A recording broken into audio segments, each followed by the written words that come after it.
Hi, everyone. Welcome to today's virtual event, Changing How Work Gets Done, New Intelligent Automation Tools for a Dynamic Digital World.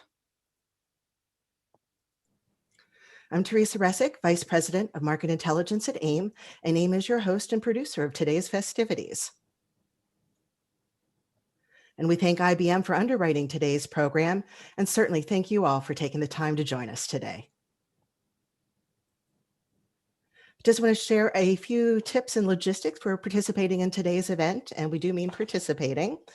By joining live, I encourage you to open up the chat feature right now, and that way you can message with each other, but also message with us here at AIM and IBM, and also ask questions of the speakers as we go through our time today.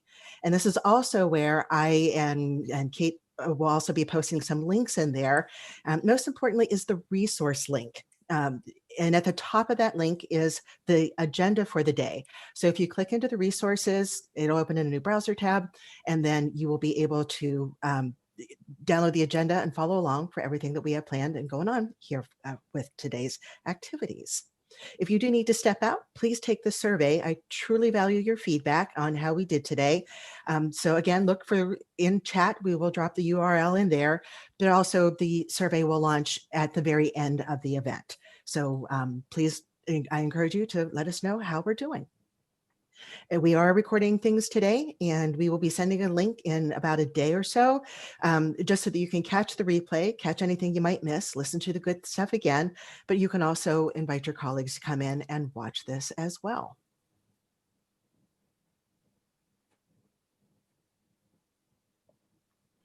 So joining us as our MC today is David Jenness of IBM, and I like to call him our chief troublemaker. So without further ado, I am going to turn things over to David to begin and just to share what he has cooked up with us today. Well, thank you. That is quite an honor, Teresa, to be a troublemaker in your book. And it's good trouble, right? Isn't that what we're talking about? So are you seeing my screen at the moment? Are you seeing this slide, for example? Yes, we are. All right, good. We like to make sure that everything's working. By the way, it is National Wear an Ugly Shirt Day. So I don't actually have an ugly shirt, so I put this one on. But it's going to be one heck of a 4 hours coming up here, because I'm going to have fun, but you are also going to have a lot of fun. And here's how. We are going to take a look at 6 amazing intelligent automation tools. Process mining, incredibly hot right now. Robotic process automation, it's exploding. AI-powered document processing, it's the next generation, very exciting. We're going to look at intelligent work management, how to keep your teams focused and productive using AI and dashboards and all kinds of cool things.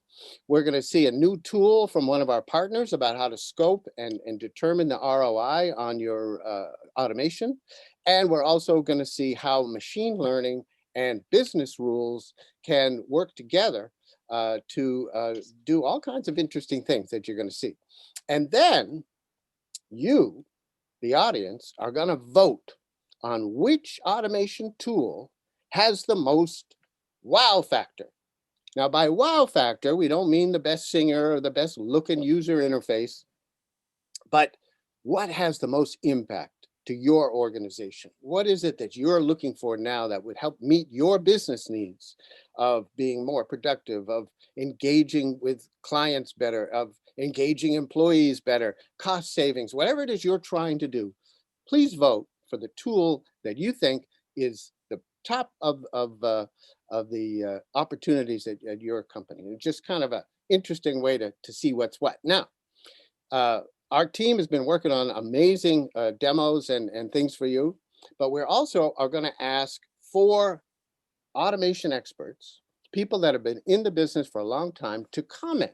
So after each demo, I'm going to turn to a blue ribbon panel, and let's meet them. First, we have Harvey Spencer, world's leading capture analyst. He advises companies all over the world. We've got him here advising us. Harvey, how are you this morning? Coming in from Long Island? David, I'm very well. Thank you very much. Excellent. Thank you for the introduction. Yep. It's going to be fun. We also have with us George Warner. He, for many years, ran the New York State ECM program there, which was both massive and innovative. And he retired in 2019 to start Horizon View Services and help advise public sector users, for the most part, on how to best get the most out of automation. George is joining us from Albany today. How are you, George? Morning, Dave. How are you? Yep, I'm up here in God's country. Nice. We have Maria Venezia, head of conversational AI for the United Nations. Now, Maria was an important asset towards one of the great user groups, the New York area IBM user group. She is a galvanizing force and helped create a real vibrant and vital environment there. She ran the ECM program for United Nations for quite a while. We're awfully glad to have her from the New York area. How are you today, Maria? Awesome. Thank you. I'm so honored to be here. Thank you for inviting me. Yeah, it's going to be great. So if this were American Idol, Maria is our J-Lo. So just so you know. And then here's Paul Cortellesi, our fourth member and another vital force for the New York user group here, and somebody who's spent decades at Memorial Sloan Kettering Cancer Center, understands the business and is incredibly generous with his knowledge and shares it readily. And we're awfully glad to have this four-star panel joining us today. And Paul, how are you from Western New Jersey? How are you and how are the sheep? Well, the sheep are good, but they're not going to play a part in today's presentations, hopefully. But thank you for the introduction. It's always a joy to work with you, David. All right, thank you. If they do play a role, it would be a memorable, for sure, a memorable event. We also, though, need some perspective to understand the wow factor. Peggy Winton is going to bring to us some data and some information from you, the AIIM community, and the surveys that they do, and help set the context for the dynamic world that she's describing and the role of these intelligent tools. We'll also have the Vice President of Digital Business Automation, the executive leader of our software group at IBM, Ed Lynch. He has a perspective that ties these 6 intelligent tools together into a methodology that you can use to get success from your automation tools. And I'm awfully glad to welcome Ben Chance. He's a partner with IBM Automation, and he spends his time helping organizations build automation centers of excellence. And he will be here sharing with us why it's a good idea, how to bring people together to create a functioning unit to prioritize and manage your automation program. So, wow, but wait, we also have a special musical guest. This guy is the real deal. He has a soulful voice. He's got an Americana roots, kind of a musical fusion that he's put together, and you are going to discover a real talent today. He's joining us for 2 songs from his new album, Black Hole Rainbow, on Capitol Records. You are going to really like this guy. So that's what we're doing today. And to get us started, as I promised, we're going to introduce to you Peggy Winton, president of AIIM.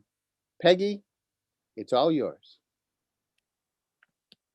Thank you, David. All right.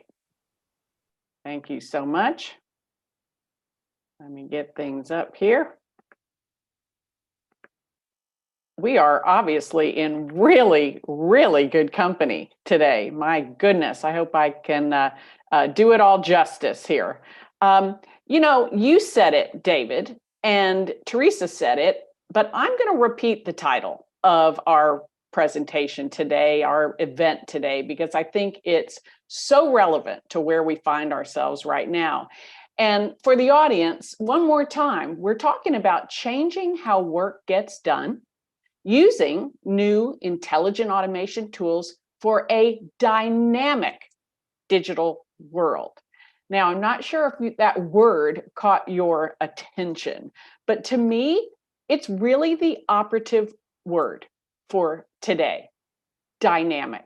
So little English lesson, when used as an adjective, as it is here, dynamic means of a process or a system characterized by constant change, activity, or progress. When we talk about it as a person, it's positivity in attitude, full of energy and new ideas. So if that doesn't describe the new business imperative, I don't know what does. Really, now more than ever, we all need the ability to embrace this rapid change, spark innovation, and drive superior results. We have no other option. The pandemic has certainly put consumer and customer needs ahead of anything else. And nothing screams pandemic like convenience, necessity, and timeliness.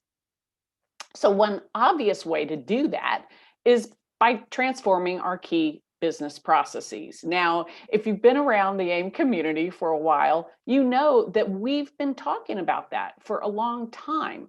That's really a differentiator, I think, for AIM in the information management world. It's not just information or compliance or governance for governance sake. It's all about the power of information and how we can take those important information objects and assets and put them through downstream processes.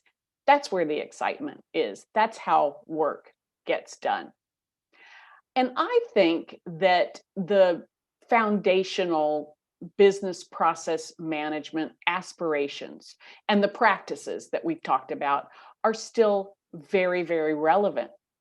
But it's the business drivers. It really is the drivers, the targets, and the capabilities that are evolving so rapidly.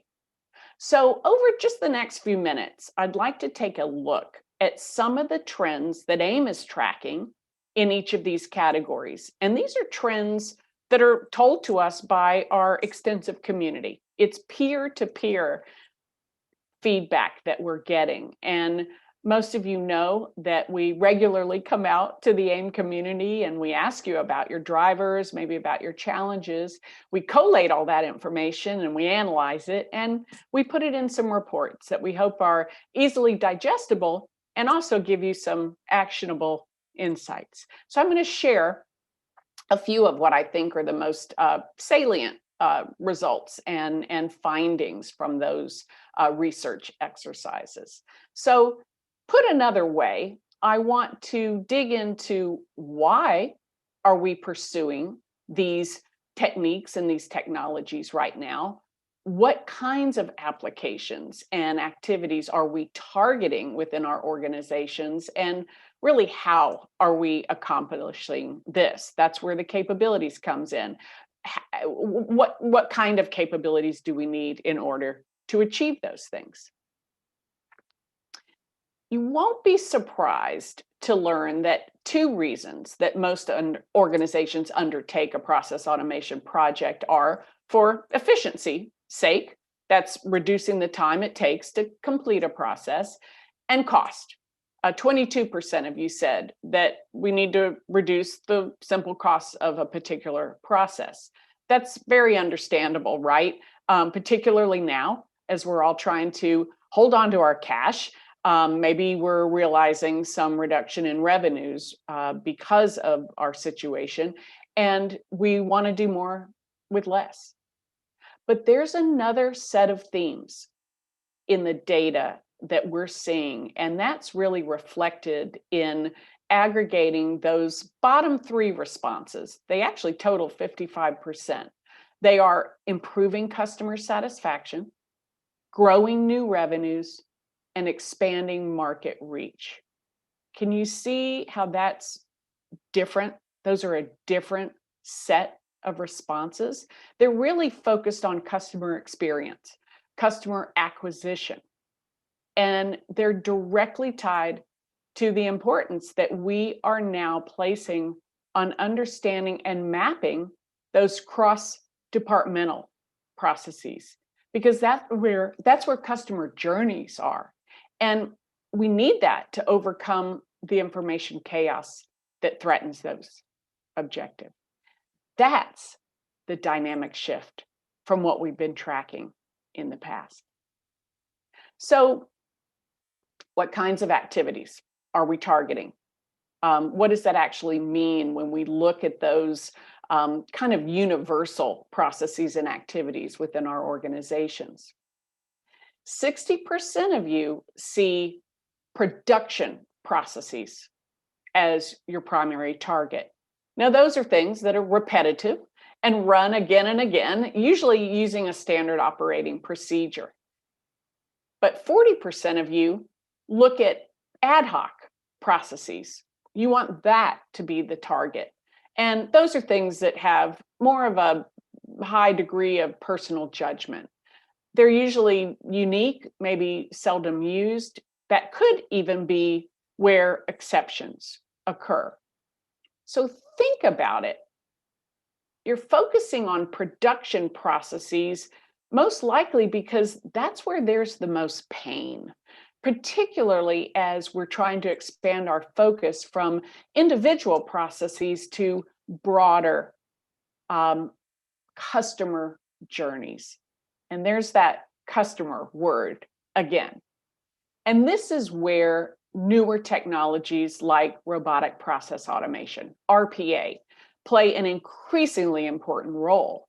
RPA, I like to say, democratizes the process automation tools, and it allows any of us, individual knowledge workers, to automate pockets of manual work that still exist within those larger production processes. When we asked you about the capabilities that you think are required to solve these information management issues today, there's one at the very top of the list, and that is integrating content into core business processes. Those are the processes that likely have customer service and customer satisfaction implications. I hope you're detecting a theme here. But that's not an easy task for most of you. And why is that?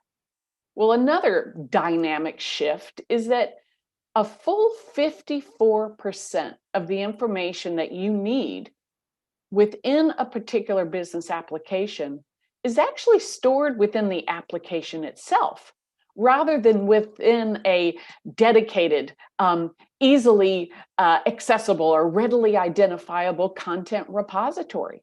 Just think about that. Think about the power and the reliance that we all have now on these applications that are doing the business that we're in.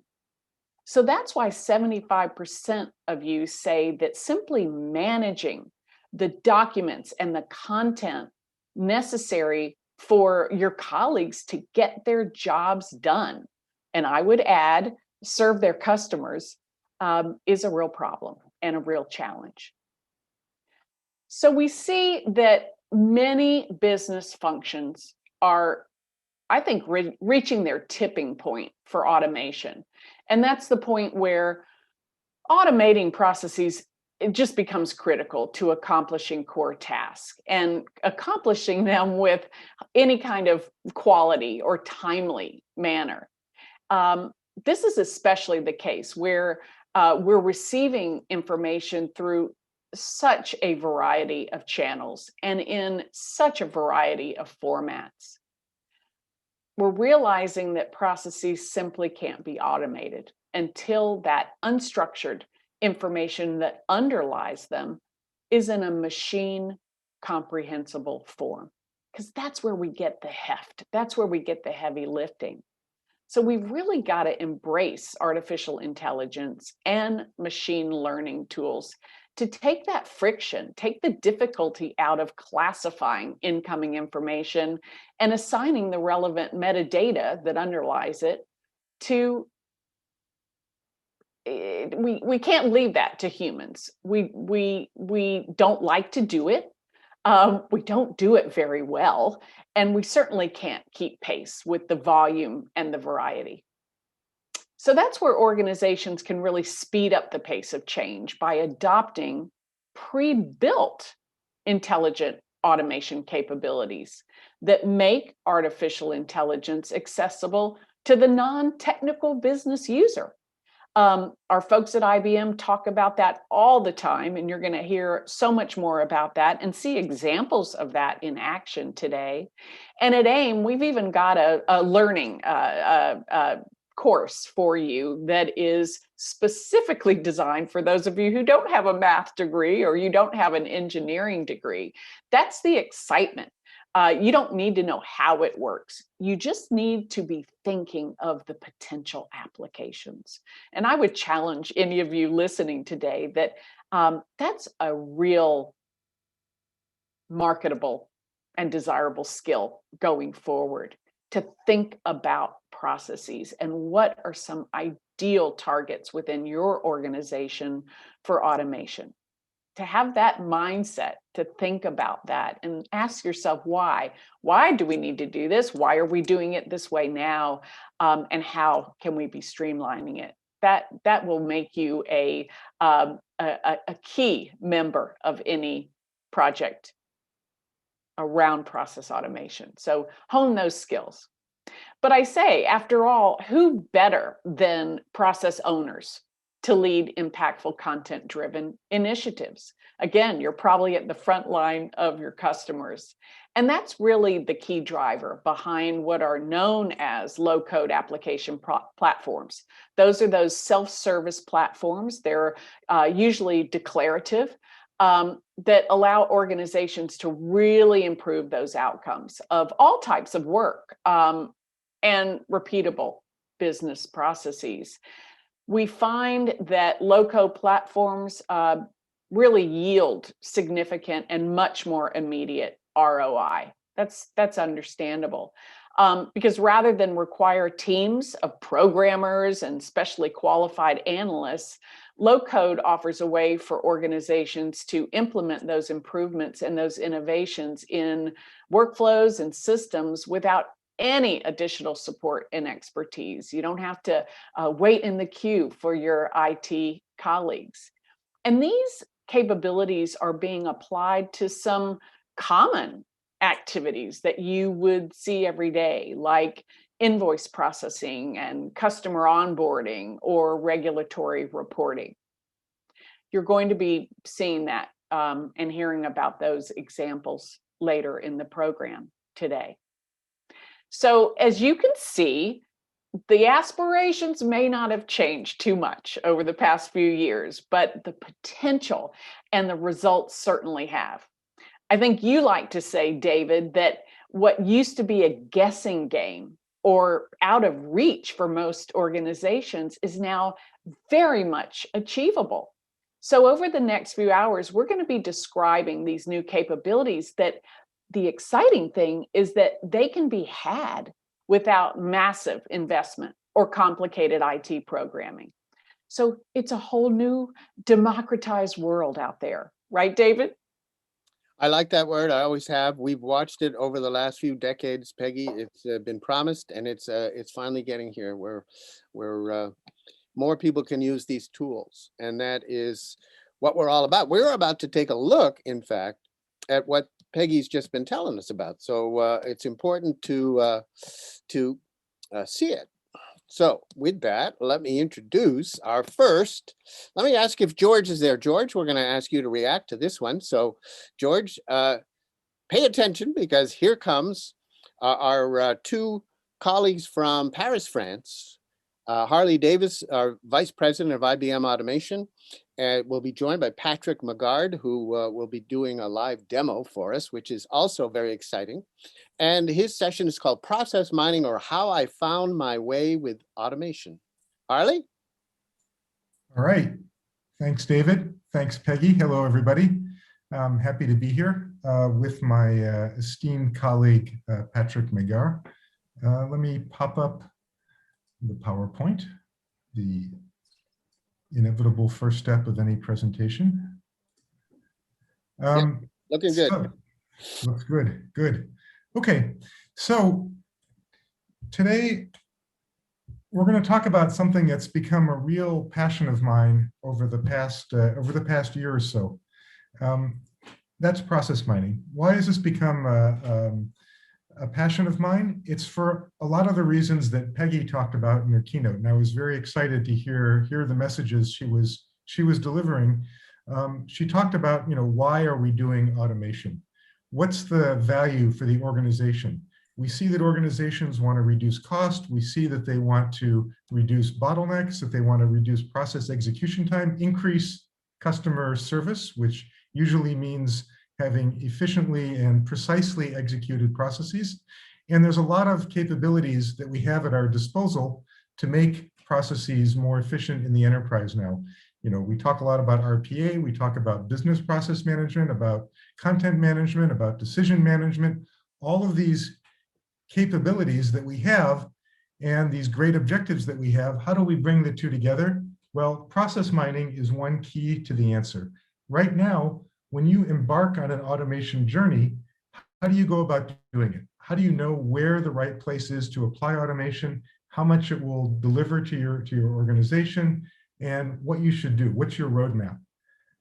Right now, the way that companies typically do that is by engaging in activities like having business analysts talk to stakeholders, do interviews.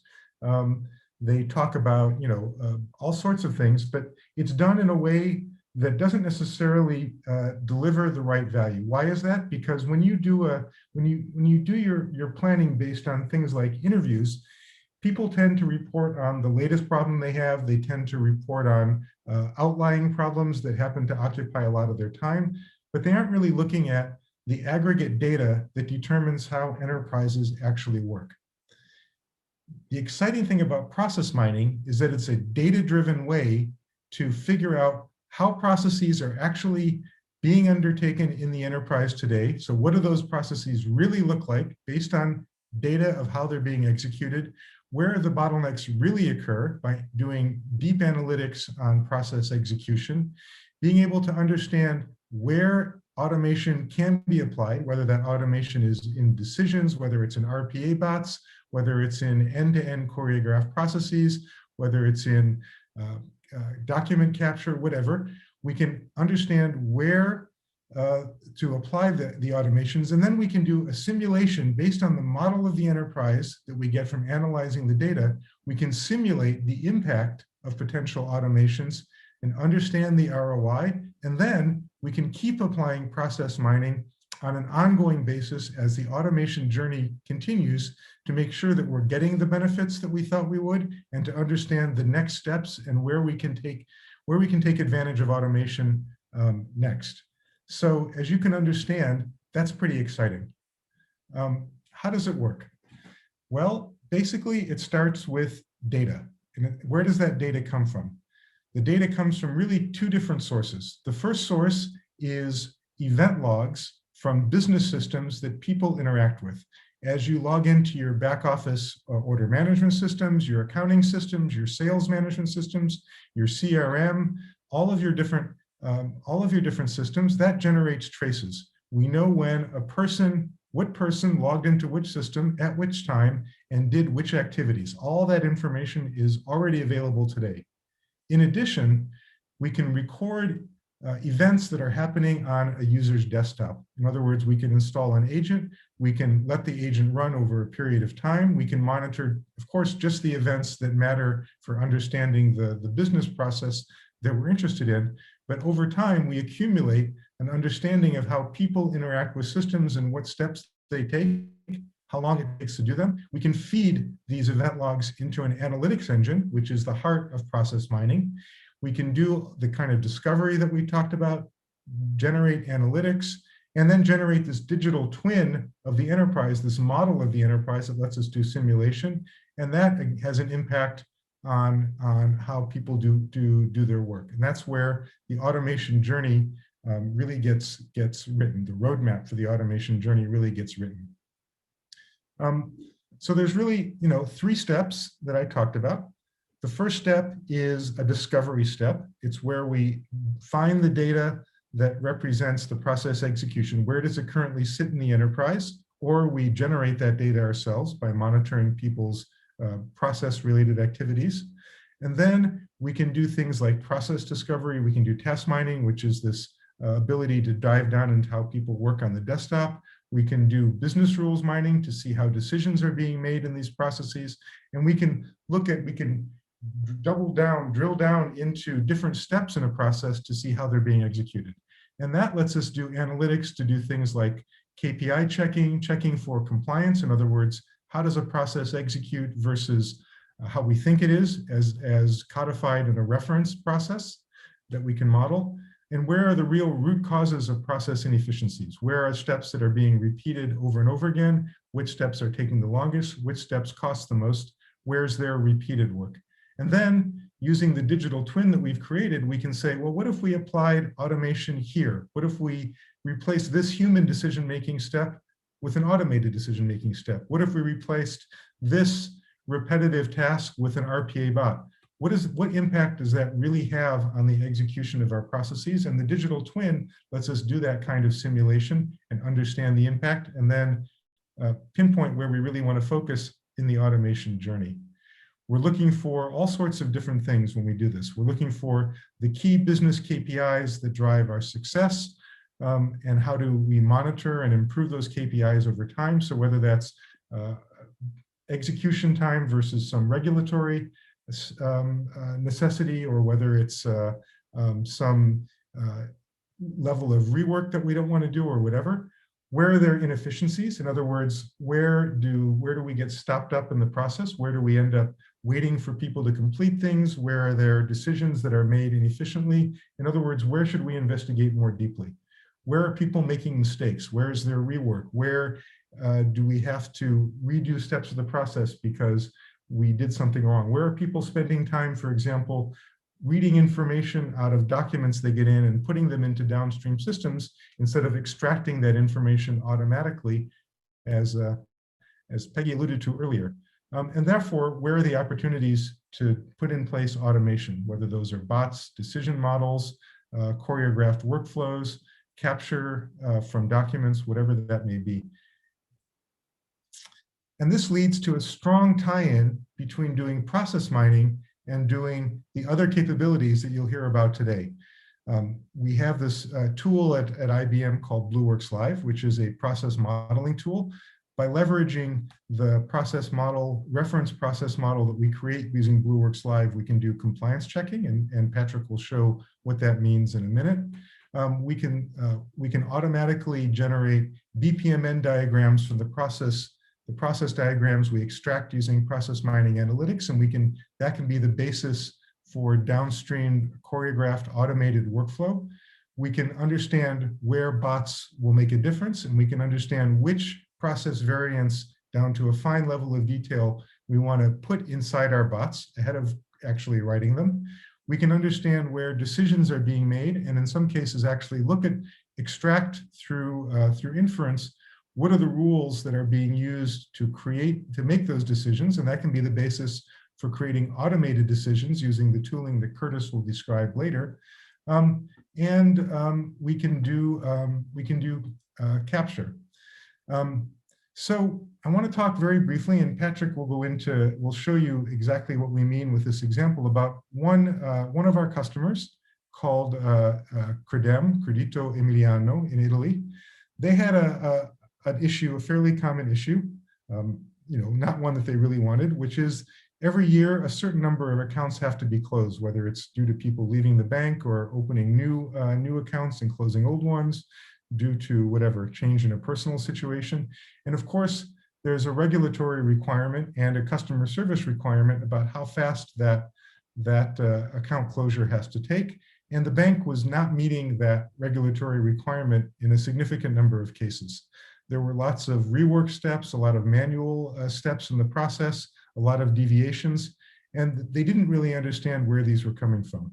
By applying process mining in the way that Patrick is about to show you, they were able to understand and pinpoint the few steps in the process that were really creating the biggest set of inefficiencies. And then leveraging some of the IBM technology, our business automation workflow, BPM, and our operational decision manager, our business rules management system, they were able to insert automation into the process. And as a result, they were able to meet the regulatory deadline in a lot more cases overall 30% reduction in average process lead time. And they've been now applying this to a huge number of processes in the bank. And now they're up to analyzing 30 different processes in the bank, applying process mining and then applying automation. So it's become a cookie cutter approach to make the bank even more efficient, even more competitive in the marketplace. With that, I want to hand it over to my friend Patrick, who's going to show you exactly how this works in practice. Thank you, Ale. So let's share my screen.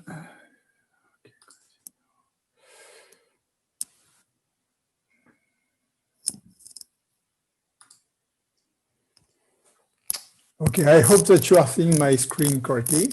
Not yet. Not yet. Okay.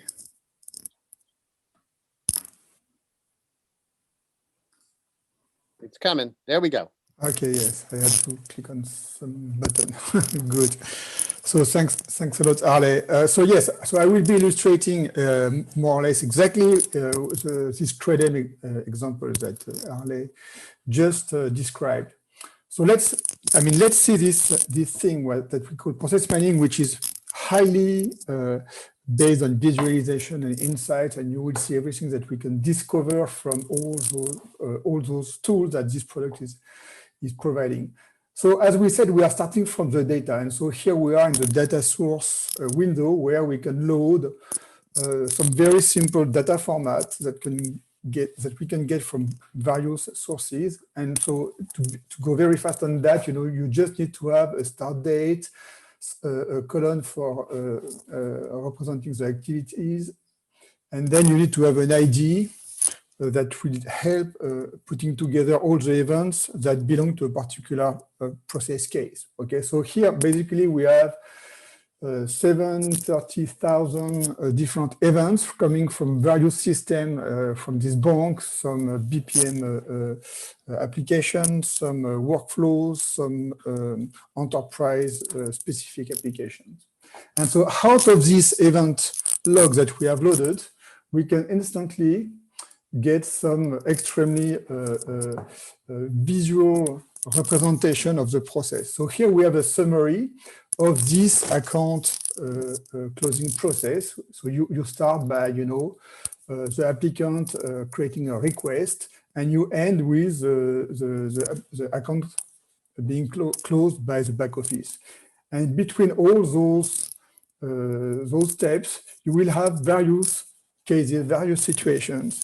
And it's important to understand the variety of those situations. So here we are looking at some summary data. The reality is way more complicated, but what is important is to be able to focus on the most frequent cases. So in dark blue, we see all the activities that are happening a lot, and in light blue, those are the activities that are happening less. Here you have the transition between two activities, and with a bold arrow, you will that will mean that you have much more cases taking this transition. It's very important to have an idea of all the variants. So here we can instantly get an idea of what is the percentage of cases that are following which path. So here, for instance, if I select this one, this path between all those activities is a process that is being followed by 27.8% of cases. I can take this one, so this will be another one, and so forth. And so you can see that by filtering by variance, we can very rapidly see what kind of situation we have. And typically we can focus on the variants that are probably happening the most, because it's usually the variants where you will have more business impact if you are fixing some issues. Okay, so we have seen so now we have this concept of conformance checking.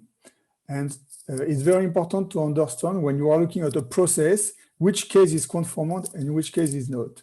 So we can load a reference process that is something that has been created by a business analyst, and that represents the ideal process. And we compare the reality with the reference process.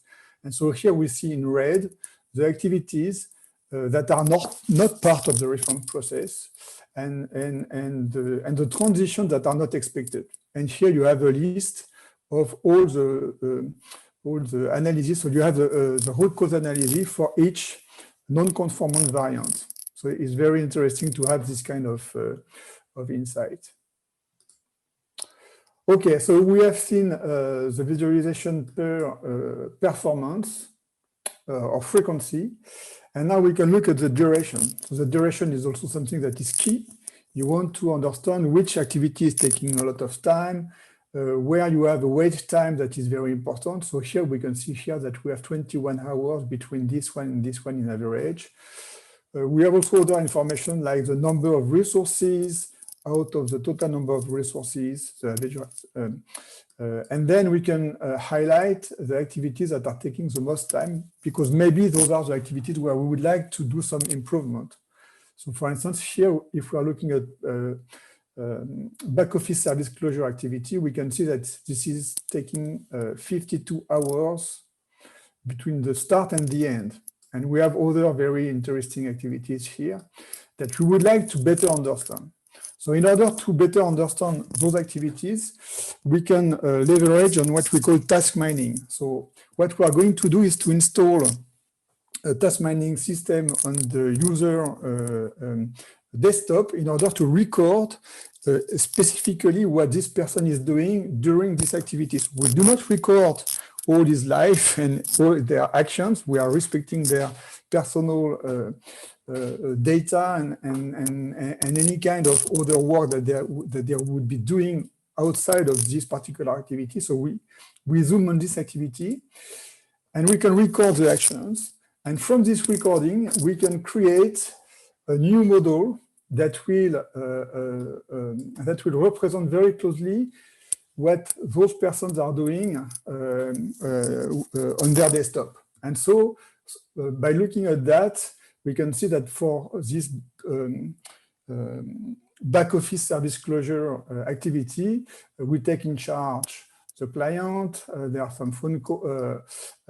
We are revoking some information. We are revoking the credit card and so forth. And so now, if we want to look at the duration, we can see that some of those actions are taking more or less time. So that could be a good indicator on which particular action we would like to act in order to fix the duration problem. What we can see immediately from this, so we can go into the analytics view, and in the analytics view, we can get a dashboard that is going to show the actual productive time, idle time, and time spent on other tasks for this particular activity. And so here what we see in that, actually out of the 54 hours that we saw in the beginning, if we wanted to automate this activity, for instance, with a bot, it would have an impact probably only on the productive time, because on everything else that person is doing, there will just be no impact. So that gives an idea of the typical ROI or impact you could get if you wanted to automate some of those activities. Let's come back to the initial display here. So we come back to the parent process, if you like. And so in this parent process, we can also create a BPMN representation that is generated from the real process. And from this process, we could export that into a workflow system in order to start implementing a real workflow. Or we could export that into a tool like BlueWorks Live in order to work very closely into the business process and really adapt the process to the business goals. We also have a business rules mining capability. So here we have automatically deducted the business logic that is happening behind each of those gateways. And so we have, here we have the activity, we have the transition between the activities, and we have some rules that can explain why you are moving from one activity to the other.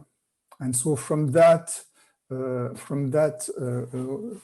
rules, we could also export that into a business rule system, or we could use that as a business logic when we want to implement the workflow, if we want to do that. So this one, I already have that. I showed this one. Okay. Yep. I think we're pretty much at time to keep going. Okay. We have to go. I think this is amazing. You've taken us right into it. And we have our panelist, George Warner here, who has a lot of experience with sizing and this kind of thinking too. I wanted to get his thoughts on what he's just seen. George? Well, Dave, it's not often that I'm speechless, but what Harley and Patrick just presented is amazing. Do you have any idea how many hours I've spent in meetings with users trying to define their business process, with sticky notes all over walls and people arguing over what it is they do and how much time it takes? This level of analysis settles all that, and you can find a solution better. Harley, where have you been? I needed you 10 years ago. This is good. Well, this is exactly why I've gotten so excited about this, as I've discovered more and more, and as we've brought this capability to market. This is like, to me, this is almost a revolution in how we approach automation and thinking about automation. Thank you, Harley and Patrick, for sharing this and blowing George away. And hopefully our audience has also got some similar inspiration. It is, as you say, the source, the data is there. You can't argue with it, right? Any last thoughts, Harley? No, I mean, like I said, we're super excited. This is available now from IBM, and I think it's the reason we put this at the beginning of this whole series of presentations is because this is what sets the roadmap. So it's the kind of initial tool and the ongoing tool to help you figure out how to leverage everything else that you will be talking about today. So we're super excited. Thanks. Well said. Thank you, Harley. Thank you, Patrick. And Thank you. we are moving along, which is what we do here, because we have another cool intelligent automation tool to take a look at. And I want to make sure Troy DeBar can hear me and we can hear and see him. And George, by the way, I have another ugly shirt on. George thought it wasn't ugly enough, my previous one. It is National Ugly Shirt. Still working on your sound, George, but we'll get that right. Troy. Hi. There you are. It's all you. Take it away, buddy. All right, perfect. Thank you. And hello, everyone. I am going to just share my screen here. There we go. All right. And what I'm going to do is pop over to here. I'm going to talk to you a little bit about RPA and Magic Lamp's world of RPA. And I'll take you through a little something that got me started on this bandwagon. So for those of you who don't know, I am Troy DeBar. I am a co-founder, but more importantly, I'm a solutions architect for mostly capture automation solutions. However, I am quickly seeing out in the world that automation in RPA is not that different than automation in the capture space. They all have the same items and issues. So basically, robotic process automation. I'll just give a little bit information about it, and then I'll take you into a little bit of a demo of how I got started in IBM RPA. RPA is basically software robots, and these robots can replicate human interactivity with other third-party tools. And it's really interesting when you start to look at how a robot should interact as a human. The part that everyone forgets about is the what if scenarios if something goes wrong. And if something goes wrong, the human brain reacts very quickly. And we don't really think about that enough when putting that into a robot. There's usually no changes to the existing interface. And this is also a valid point because the robot doesn't need to do anything fancy, or IT doesn't need to do anything fancy in order to make this stuff actually work. So in terms of RPA itself, the roles are very clear in terms of who does what and the value of these processes. And so what we see is there is, we have knowledge work, yes, but we also have work that is tedious, and everyone spends a lot of time doing it. And as a result, we can take those, what we call smart resources, and reallocate them to doing that higher level task work and actually generating even more value. And I'll kind of show you in my demo a little later how I actually achieve that myself. Now, the IBM platform comes with a lot of capabilities, and a part of that is IBM RPA. And what I do is when I start to think about process and automation and how all this works, I start to look at what pieces do I need, okay? So for example, the human in the loop. How am I going to get that human in the loop? Cognitive capture. So this has been our Magic Lamp's focus for many, many years. How do we help cognitive capture in the RPA space? And then you have things like natural language business processes, artificial intelligence and process mining that you just saw, and content management. And the way I look at it is we have this Swiss Army knife, which is this platform right here. And we need to pick the pieces from the Swiss Army knife that are going to achieve the automation and the ROI in automation that clients want to see. And at the end of the day, you have to show ROI in order for that process to be successful. So a little bit about Magic Lamp and where we began our RPA journey. In 2018, Magic Lamp became Blue Prism partners. Our focus at that time was on intelligent capture using DataCap. We were transactional. So what we saw was robots would just put content somewhere and expect the intelligent capture solution to pick it up and process it, or and lose that disconnect. So we really focused on making that connection transactional.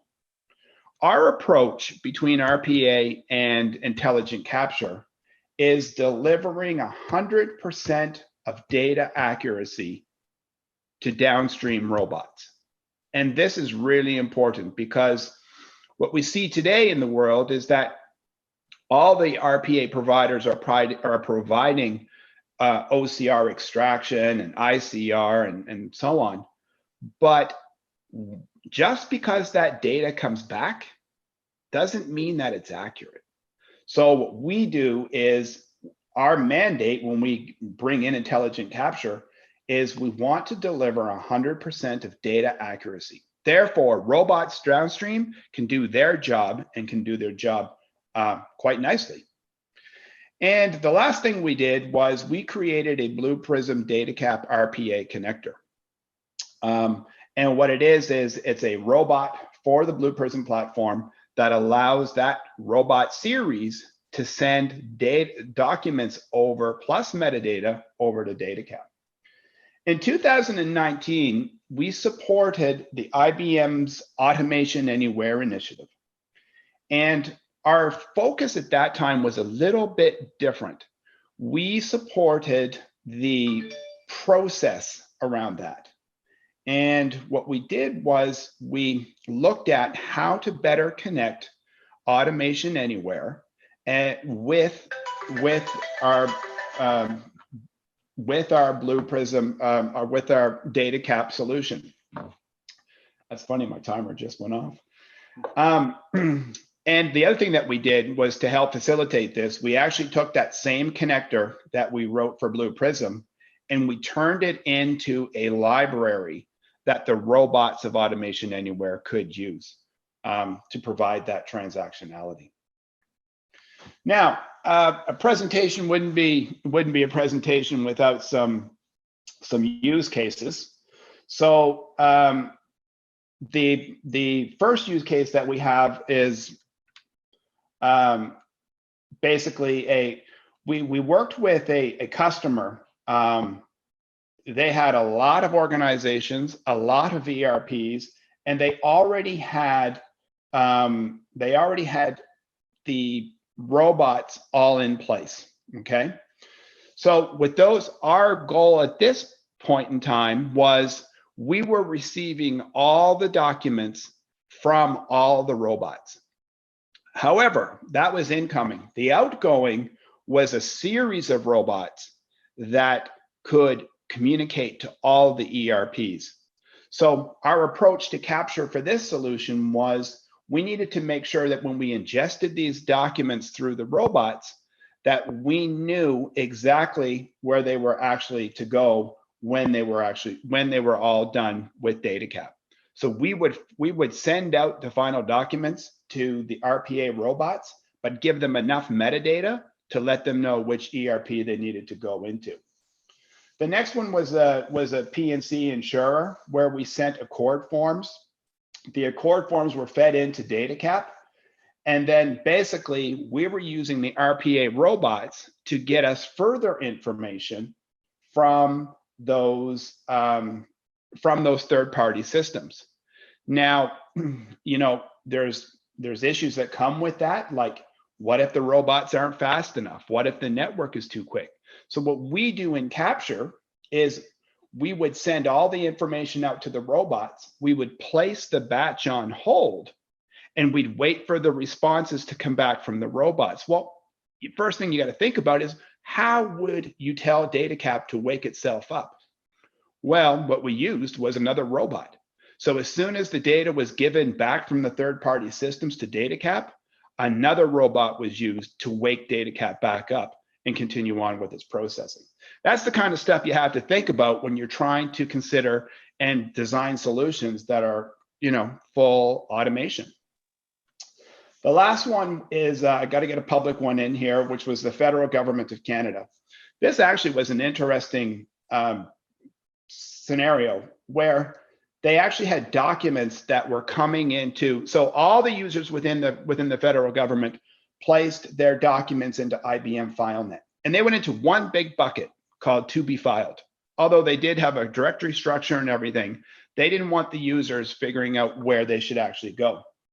So what we did was we wrote a FileNet workflow that sent the document and the metadata that was given to us to an RPA robot.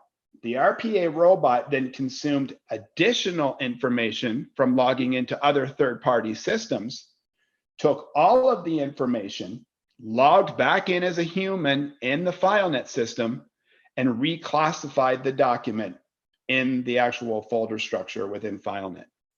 So that was a pretty cool project, and it really showed how you can use Capture and how you could use RPA to take something that a person just had to do one task, and they could see their documents reclassified in literally minutes. Hey, Troy, David here. Just want to say you got about 5 minutes left. Okay, perfect. In July of 2020, IBM acquired WDG Automation. And then WDG, and I was just going to show this screenshot. WDG is a studio for designing the actual RPA robots. It's all drag and drop. And this is the design portion of the studio, but it also has a code section 2. So if you're a developer that likes to play in the code of the commands, that's available as well. So that's a real nice feature. Now, in terms of what the robots can do, I mean, they can do a lot of things. It's all queues and it's all agents. So just think that one server can execute many tasks through many robots, and basically it's all configurable, you know, through simple configurations in the WDG, in the IBM RPA world. And of course, you know, workload, we can turn up as many robots as we want. We can actually turn them down on off-peak times as well. But the fact that you can run many robots on one server is good for hardware costs and hardware efficiency as well. All right, so I'm going to move along because I want to tell you about my vacation. In December, just recently, I got a call from IBM because they knew that we were Blue Prism. They knew we did automation anywhere. I was asked, you know, what do you think about WDG? At the time, I'd only downloaded the packages. And so I made, but the team were so excited that I said, you know what, I am going to spend the Christmas holiday and I'm going to dedicate some serious time to this tool, take the covers off, see what it's all about, and I'll give you my assessment when the holiday is over. Well, my assessment was so good that I haven't stopped creating robots today. And to get myself started, so you got to remember, you know, Magic Lamp has done over 400 capture automation solutions. So, you know, automation is I've been doing it a long time. So what I did was I looked at the world around me. I thought, what is something so simple that I could do that, you know, could easily, you know, I could turn into a robot. So then what I did was I wrote the process out. And then I went into IBM RPA, figured out what the commands were to turn this into an automated process. So what I did was I have two systems within my house. One is I have a Fitbit scale that I get on every morning. And in my basement, I have an iFit elliptical machine. The thing is the iFit elliptical machine likes to know your weight. And with that information, they can give you back dietary plans, they can give you back workouts, they can give you back yoga and meditation programs and so on. So every single day, I would log into one, just grab a single value, my weight, and go log into the other system. And I did that every day because the results of all the AI that the Fitbit system iFit system was giving me, it needed the weight. That was a crucial piece of information. So I then turned this into a design model. And then I basically went in, I'm going to show you here now. I recorded this last night just to make sure that nothing would go wrong. So I hope you can see it. All right, so here we go. This is my IBM RPA demo. Now, this is a great, IBM RPA is an awesome tool because it allows me to run a robot on my workstation or in the backend server. This is loading it. This is loading the robot. The robot says, I need your credentials, and they're stored in your local vault, and you haven't opened that vault for me yet. So I am now unlocking the vault for the robot to actually do its work. Now, when I started to do the robot, it went terrible because I wasn't allocating for time delays. But you can see the robot just logged into my Fitbit system, and you see these delays. I had to write these in because you got to allocate for the internet. It was that okay? So you saw I grabbed that weight widget. Now it's logging into my Fitbit or my iFit system.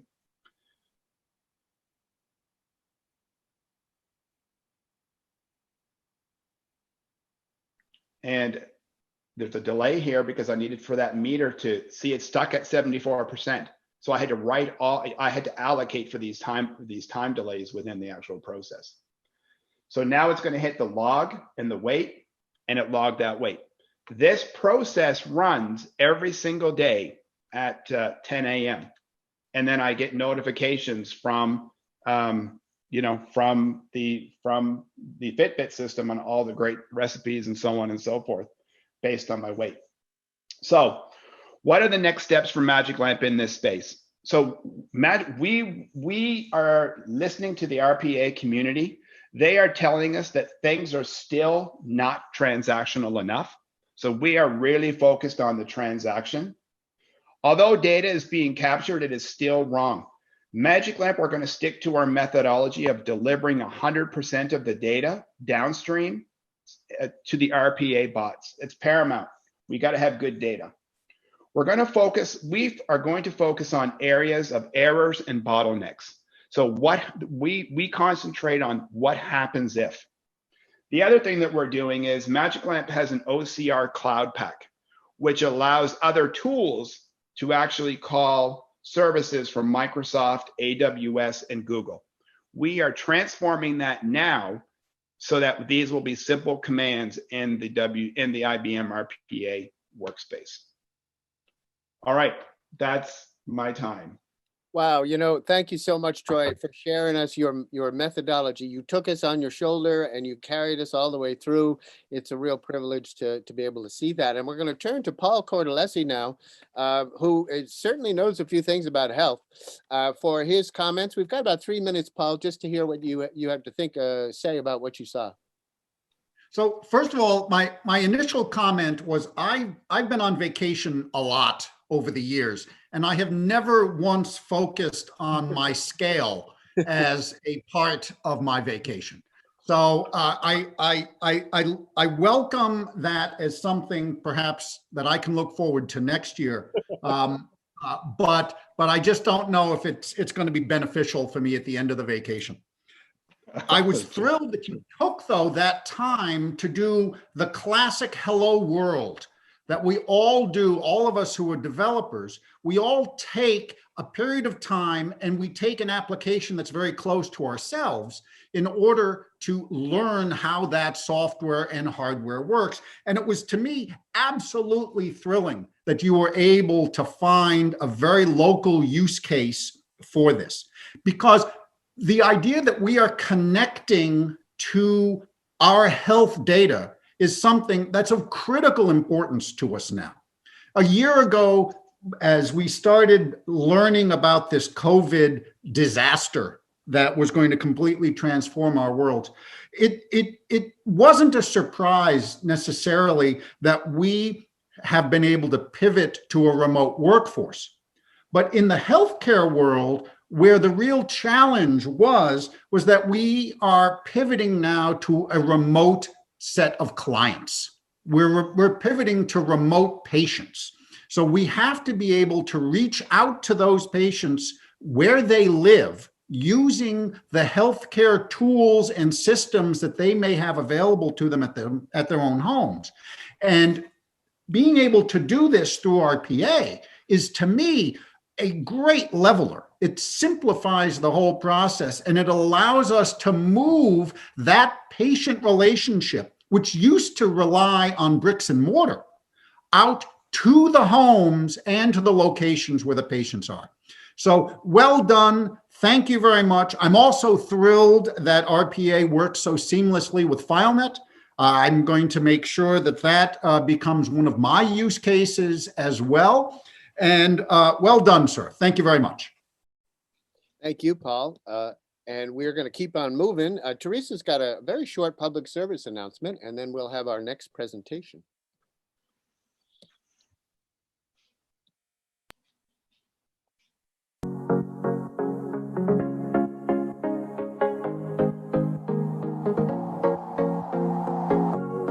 Leaving this place, the sun's about to break. You're riding shotgun.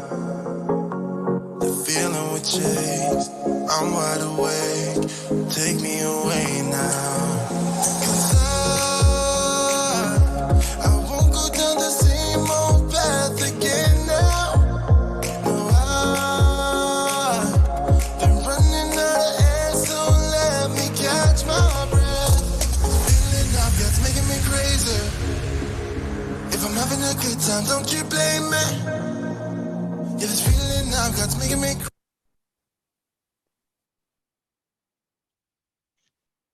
There you go. That is of course, talking about the AIIM conference coming up in April. It's always a great time. IBM has always been part of it, and our next speaker will be part of it.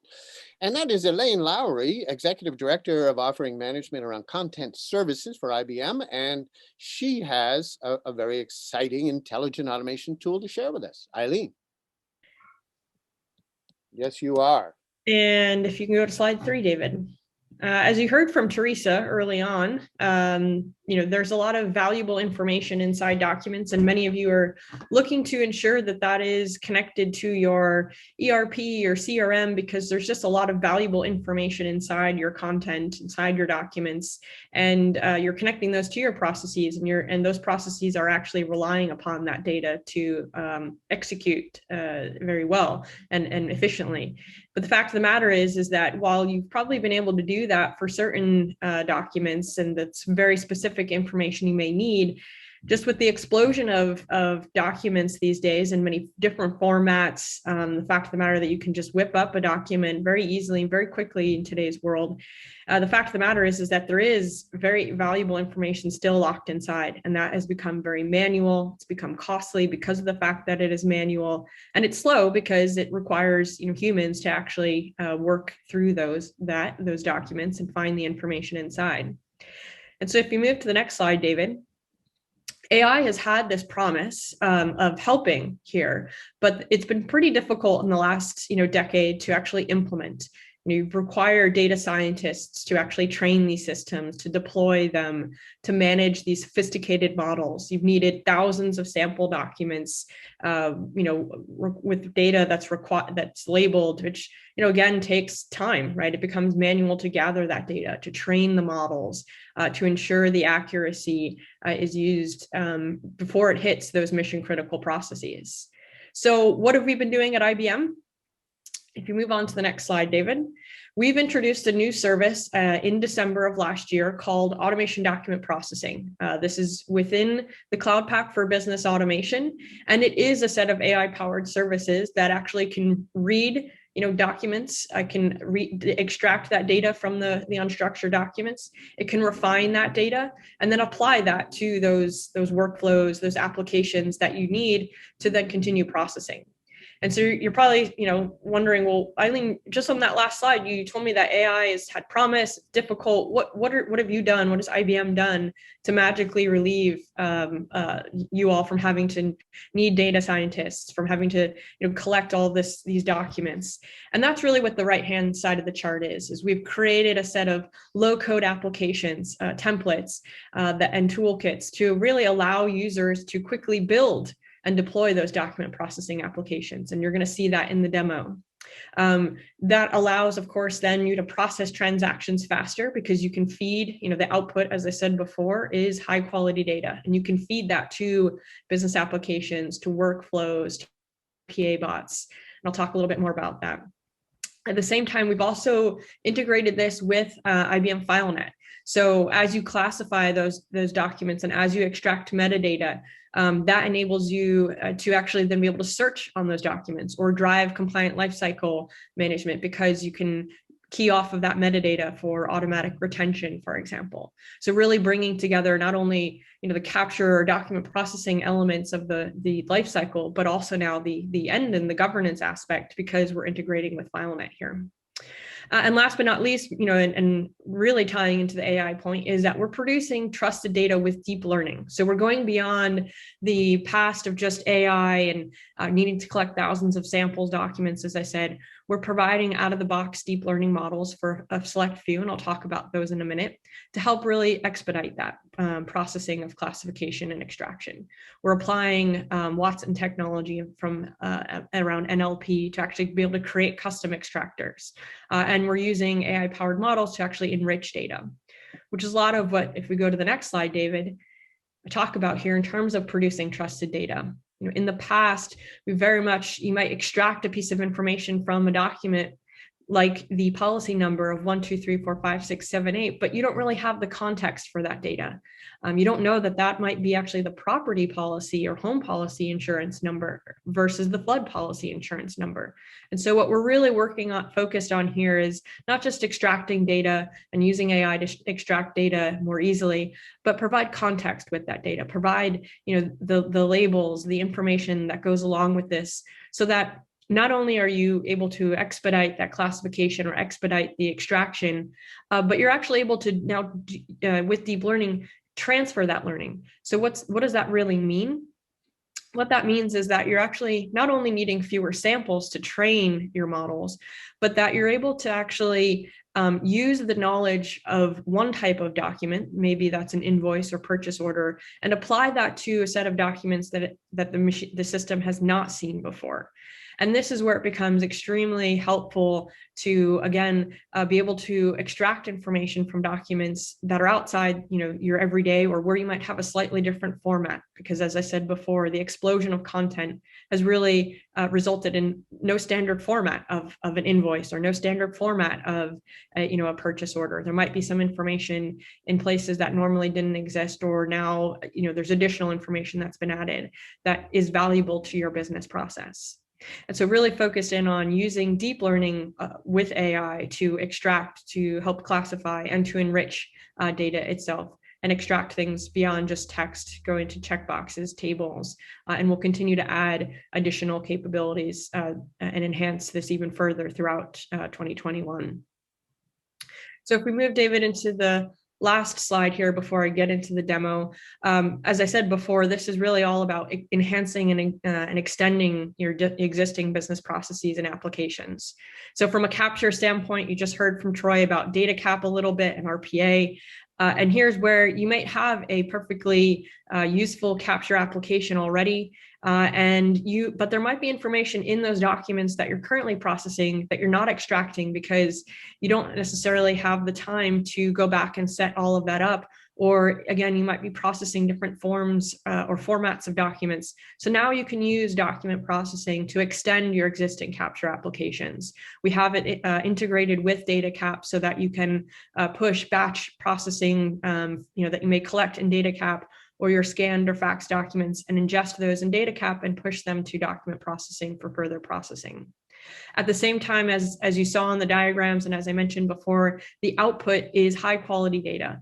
And that's where we're focused on, you can use and enhance your existing workflow and RPA bots, because you can transact faster by not having to do that manual setup or data entry of the workflow and validation, because again, the output from document processing is validated data that can allow you to automatically kick off that workflow or feed your RPA bot with information that is useful, that can enable for continuous operations.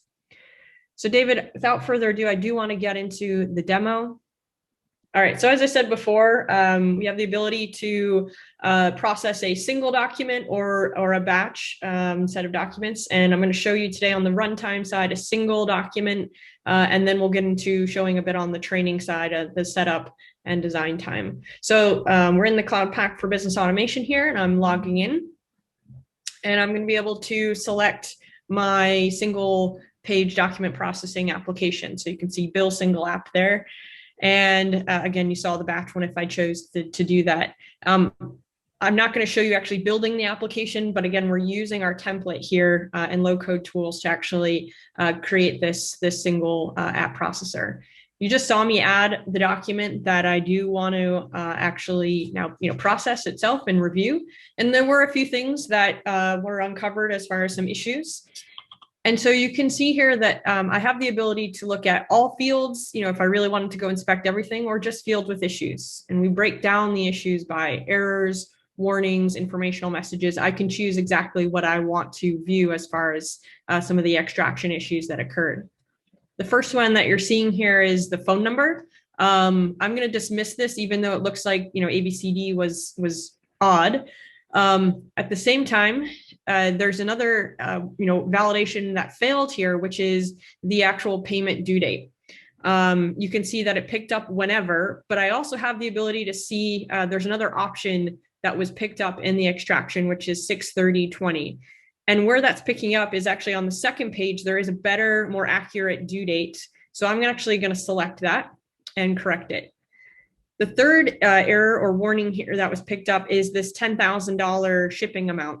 This, you can see the little warning label there as far as the shipping amount is unusually high, but I'm going to again dismiss this because it is accurate in terms of what was extracted. But there was a design time element that I was able to put in there as far as putting a warning in front on a dollar value that may have been greater than a certain amount.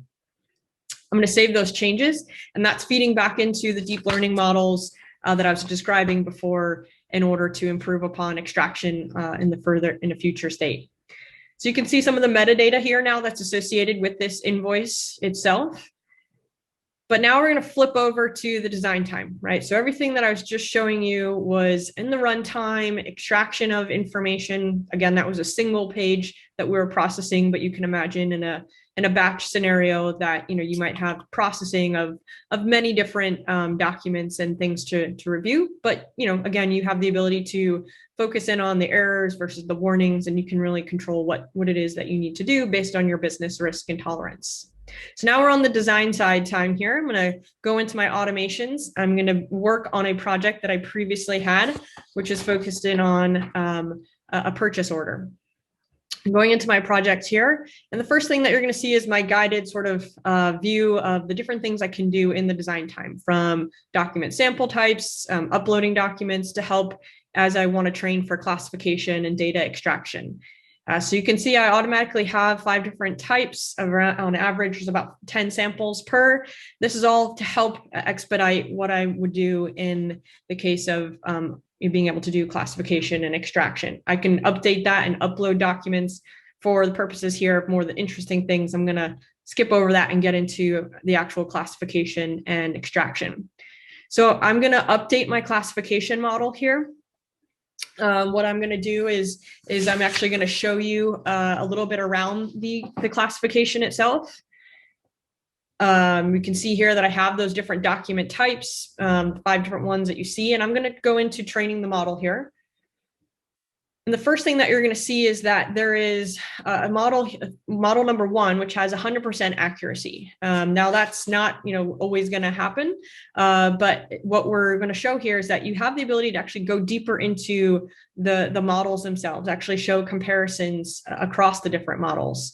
And you might be thinking to yourself, why would I have multiple models? And in some cases, it's because there might be a model that is specific for your type of document that you do truly want to use. But the vast majority of the other documents might be, purely just a need for extraction, and that's the quality that's most important for you. And so you would go with, the recommended model. And so you can see here in that detailed comparison, the different types of documents and, the accuracy and association with those documents themselves. The performance accuracy is listed on each of the documents that you would have uploaded. And you can see I've got scrolling, number of pages that I can look at and see how they're performing against the models for the different document types. And I have as I described before, I have the different model types if I wanted to actually, focus in on model 3, maybe for a different type of or very specific document. I can also add and test some additional documents if I so choose to. And now I want to get into more of the extraction capabilities and what we can do. We're going to actually go through a purchase order document here that we're going to annotate. So I'm going to take my first one here and review it. It hasn't been reviewed yet. And I've got a few different items that I'm going to annotate, both that were in the fields that were already extracted and a few things in one area where I'm going to define a piece of data that wasn't defined. The thing I'm going to focus in on is the order date. You can see that it picked up this word requisitioner, which doesn't quite align with what an order date would be. And you can see that it was picking up from, from the right as opposed to beneath where the order date might be. So I'm just giving it better indication of where to look, training that deep learning models to where to actually be looking for these kinds of information. And similarly on the payment terms, again, I went from left to right as opposed to beneath. So I'm again just training the model for where to be looking for this information. And so I'm just checking everything else. Everything else looks okay. And now I'm going to go into that undefined data, as I said before. And in particular, I'm going to focus in on sales tax, right? I want to make sure that this gets defined. You don't have to define everything. It's just really what's important to you for the purposes of picking up for future models and for future extraction. You can see here I'm adding the sales tax. It's a decimal type. I'm defining it as far as what kind of information to be looking for. And now you can see it showing up here in my fields to extract for future documents of similar purchase order kinds. I'm also going to define, go into our data enrichments here. I want to be able to show you guys some additional pieces of things that you can do to enrich how you might be looking at information. So here I'm looking at an order number. I'm showing you that it's a required piece of information. And I'm going to take you through just a little bit on, extractors and formatters and show how you can actually convert actual information and also create some new formatters. You can see the different kinds of things you can format. Again, whether it's punctuation or text or white space cleanup, kind of empowering you in this training interface. Again, it's all low code, no need for a data scientist, but that you can actually manipulate this data to be useful for you downstream, as we talked about with workflows and RPA bots. So here I'm actually going to create a quick converter. I want to convert New York City to NYC.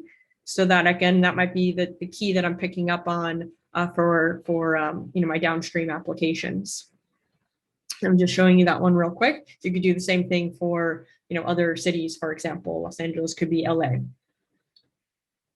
And the last thing I'm going to show you here is just a validator.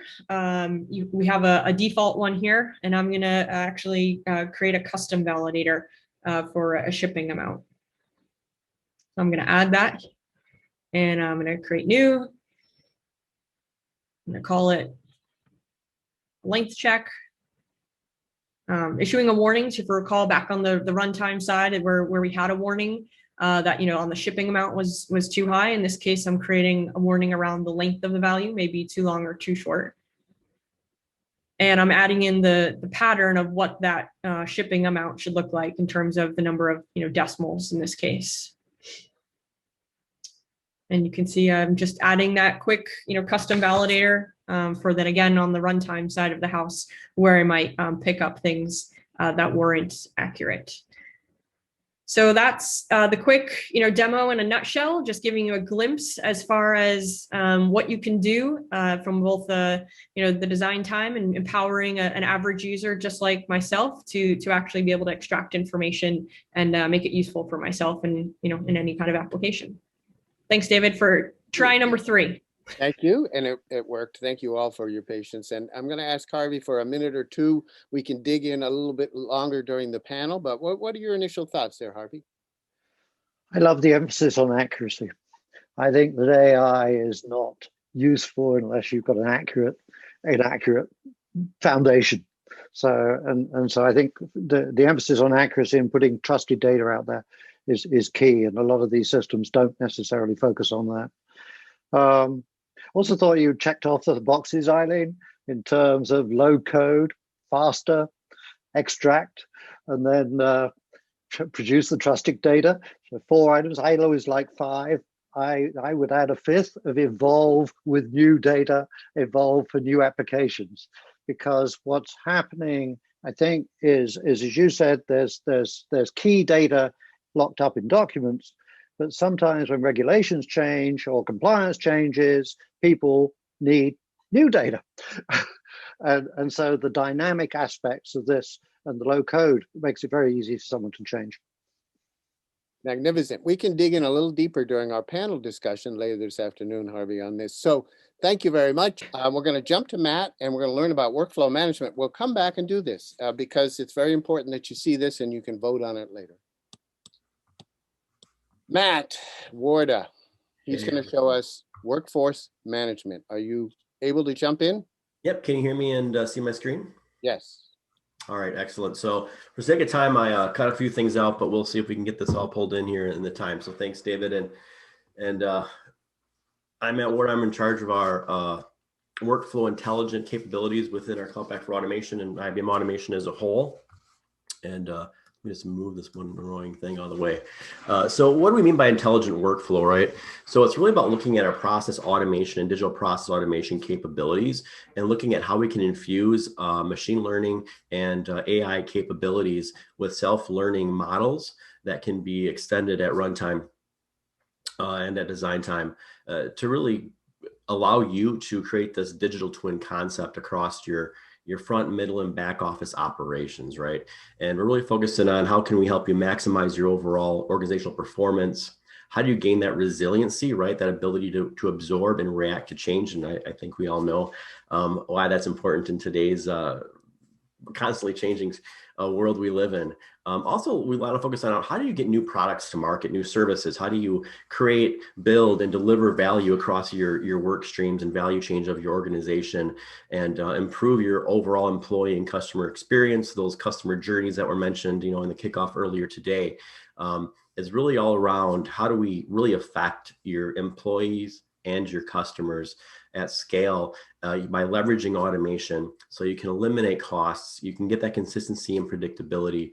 And it's really about transparency, which leads to that agility and control. And I'm going to talk a lot about control, and I'm going to demo today live and show you how you can gain some of that control. And if we look on the right hand of the slide here, where we've focused in around intelligent automation, how we've applied this to our workflow and process automation capabilities around case and process and content management is really in these 6 categories. One is around business self-service. How can we extend automation to the masses of an organization by providing a multi-persona experiences so that everybody at the right level with speed and safety can author and take advantage of automation, but has the right level of safety and governance that's needed depending on your role.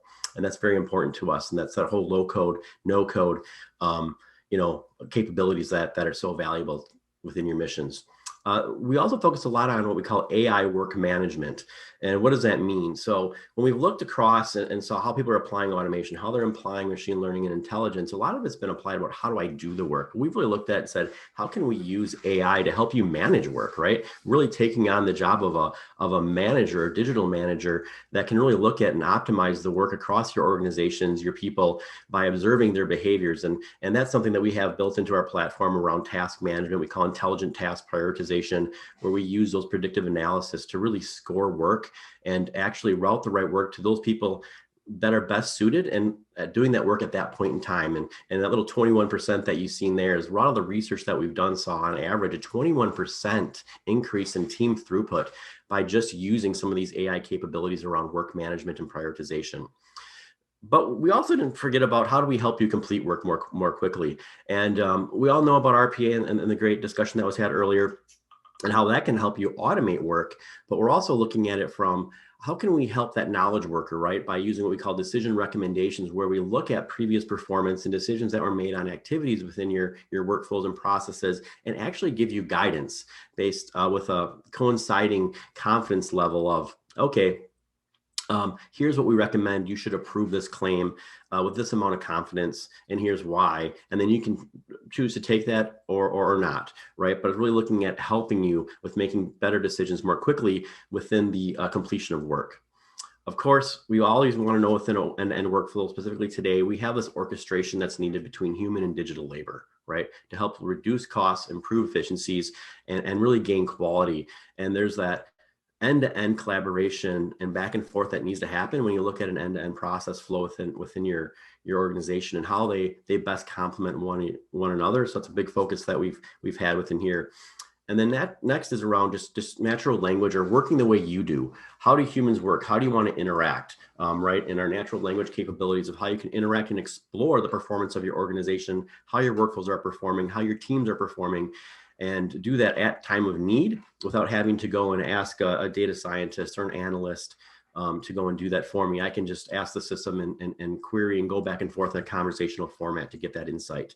And that really builds to the last pieces, which I'm most excited about, is around our operational intelligence, which is infused also with AI and machine learning capabilities around our no-code dashboards.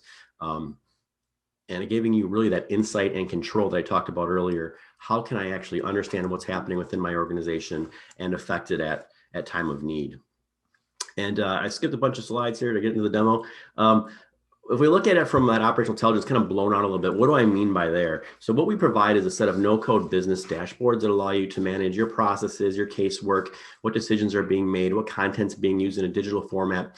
So you can get that understanding and you can create KPIs, charts, reports on the fly, because underneath our whole entire automation platform is this pre-curated data lake that's capturing all this information for you and formatting it for easy consumption, both at a visualization, like a dashboarding experience, as well as at natural language. And also it's used for that AI enablement that I talked about, that we actually leverage it itself for the machine learning models that are observing behaviors and actually affecting and supporting you in your day-to-day decisions and work that you're doing there. Okay. The middle one there, something that we just released in our December, came out in our December release, is around workforce management and really understanding how our employees, both digital and human, working. How can we improve throughput, capacity, utilization rate? Where's my cycle time and worker efficiency? And that, again, is being used to support a lot of the AI features that we have. And then lastly is around our goal-based dashboards, around how can we provide suggestions, predictions, and alerts so that you can understand what's most important to you and what are the actions that you need to take. Okay. The demo I'm going to be going through here today is a fictitious hiring requisition management, where I'm going to play the role of Theo, which is an HR manager who's responsible for the overall performance of talent acquisition within his organization, and specifically focused in on, for the context of today, around that kind of requisition process and approval of people wanting to create hiring postings within the organization. So I'm going to go walk you through kind of the questions below, right? So Theo wants to know what's happening. He wants to know what's the most important to get his attention through alerts and notifications. Can he get recommendations and suggestions? What's the right type of actions he should take? And most importantly, can he get predictions so that I can understand what I think is going to happen in the future, so I can make those adjustments to make sure that my business is staying on track and that we're actually getting the outcomes that we desire from a goal-based perspective, okay? And that's what we're looking at here.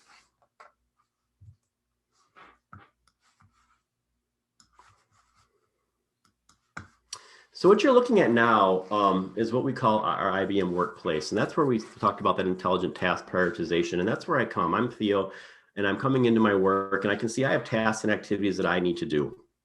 And that's, you know, like every type of role. I also manage the overall division and performance of the organization, but I also have work that I have to do. And I can see that I've got quite a bit of overdue work here already. That's probably not good. This prioritization of work in the order that's listed here has actually been recommended to me. I could change that if I didn't want to, but it's really recommending it based off of previous performance, as well as the organizational goals on what's most important to them from a time, SLA, and overall weighting perspective. So I can go in here and I can look at that task and I can see, okay, here's what's happening. I can see as it transitioned through multiple states. I've got some core business information that may be important to me. I can see this is a finance request. It came from Tom. This is for a hire in Chicago, and it hasn't been approved yet, or from that perspective. And I could dive into there and start working on it and make that approval, but I'm going to go on, right, and get back to the other part of Theo's job, which is really looking at how his organization is performing, making sure that things are staying on track. And we'll come back here in just a few minutes. So I'm going to switch over here now within my navigator here, which is how I navigate across my capabilities within the platform. And I can see I've got a series of dashboards here. While interesting, the one we're going to focus on there is this new hiring dashboard. And I've also got goals. And if you remember from that slide, one of my goals is I want to reduce time to offer, right? I want to get offers out there more quickly and understand why it's taking so long between making a requisition request, getting it approved, and how do we actually identify and get offers out there from there. So it's one of the goals that I have that I can relate and manage and see how I'm tracking against that. I can also set team permissions as I'm a manager on who can view what dashboards and what data is available within each dashboard to business users. And again, this is really meant for the end business user to consume and create. So I've got a couple charts here that I created, and I'll go through and show you how you can easily create some more. Port Theo is, hey, where am I getting my hires at? And I can see these are the hiring locations, and I can see quickly and easily by contract, by type of employment. I've got a lot of contracts that are sitting out there, all these 28, and I've got some full-time and some part-time positions that we're actually going out and looking for. And I can actually see the breakdown by departments, and can quickly jump into there, and I can see I've got some from finance, human resources, marketing, and then some from IT and software engineering that are waiting out there for approvals. I can quickly see how many I have here, and I can also see something a little bit concerning to me.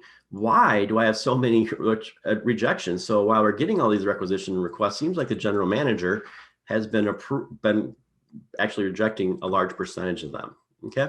Now, while this is important and interesting information on the stat of how things are running right now, I'm going to quickly create a new chart. And maybe I'm really more specifically focused in on, I want to know how many requisitions or how many requests by department I'm getting per day. And I'm just going to choose what we call a period metric, which is a measurement over time. And I'm going to say I'm going to create this. And you can see how quickly and easily I then choose what's my business process that I'm most concerned about. And here's my new hire that we have here. And as I'm actually going through configuring this, you're going to see the visualization that corresponds with it as we go along. I'm most interested in actually looking at by department. So I'm going to actually look at it and see my business data, which is by department, and group it by there. And I can say, you know what, that's all fine. I actually like this, maybe this visualization a little bit better. I don't need any filters. Get back to utilization and say, you know what, actually maybe change that. Okay, I like this more from a heat map perspective, and I can say done. And now quickly and easily you can see I can get visibility, understand by day how many are coming in. So it looks like I had 2 for finance, 1 for finance on the 21st, 22nd. And yesterday it looks like a whole bunch came through. So you could actually see where I was preparing for this demo when a lot of this work was coming through. So I can see again, broken down by department, engineering, by day, how things are going. And that's interesting to me. I can also look at it from how am I performing from over a period of time around my completion rate versus my active amount of requests that are in the system. And I can go into there and see that and say, okay, I've got a lot that closed previously, but I had a huge spike of new requests that are active that haven't been complete for a long period of time. What does that mean to me? So if I click prediction, it'll actually give me a projection of what I think will happen. And this kind of makes sense, right? It's saying that we're predicting based on your closure rate and the new uptick that what we've seen from the trend perspective, that you're going to have a large gap between a delay in open work requests versus those you're going to be able to complete. Okay. I could also look at it from here from a duration perspective, where I can see the breakdown. And this is each step in my process where I'm saying I can submit it. It then goes for review. May need an escalation, and then I have to fulfill the position candidates. And if I look at the long pole in the 10th, that's taking the longest. I can see that for some reason, again, concerning, my submissions are taking a long time when I start a submission and actually submitting that submission for a new request. And then the second is probably around review, kind of makes sense. And then finally, we've got when that's been done and it's been approved, the request going out and saying, okay, please find candidates for this available position or this requested position. And again, we can use prediction and see how things may trend for the future. And if we look at that, again, it makes sense. If I've got a lot of requests that were bottlenecked up here and have finally come through, I can see that from a trend perspective, I'm going to need a lot more people that can start submitting and looking for new candidates to fulfill these positions because I've got a bottleneck there. And again, that seems like it makes a lot of sense to me that the bottleneck up here that's also been released, the dam's been released, and now it's having an effect on my downstream process activities there. Now, remember we had that request by, by Theo that he wanted to do KPIs. Again, 28 is interesting, but let's get rid of that for a second. And let's create a KPI because I want to basically have data against a target in performance. And again, I want to see requests. My request KPI, we'll just call it that. I create it. Again, we choose our source of our domain. Again, our HR hiring process. You see we have 28 there. We go to our visualization, and that just basically has how we correct it. And I'm going to create some thresholds, right? So what's actually important to me, and what do I want to measure? What's good, bad, or ugly? So poor performance to me is anything that's really under 30. And good is above that. Add one more here. And great would be anything 31 and above. Actually, we're going to change this to 60. Okay, between 30 and 60 is good and great. And as you can see, as I configure this, I can get a quick visualization of what's happening. I can even go in here and do the kind of traffic light normal, red, yellow, and green there. And I can just hit done, and boom, now I've got a KPI. As this KPI then over real requests coming in, as it transgresses or progresses over these threshold marks between the poor, good, and great ranges, we'll start seeing alerts pop up. And depending on how I've configured them, high, medium, and low. And if there's any suggestions of how I may address that, those will show up as well.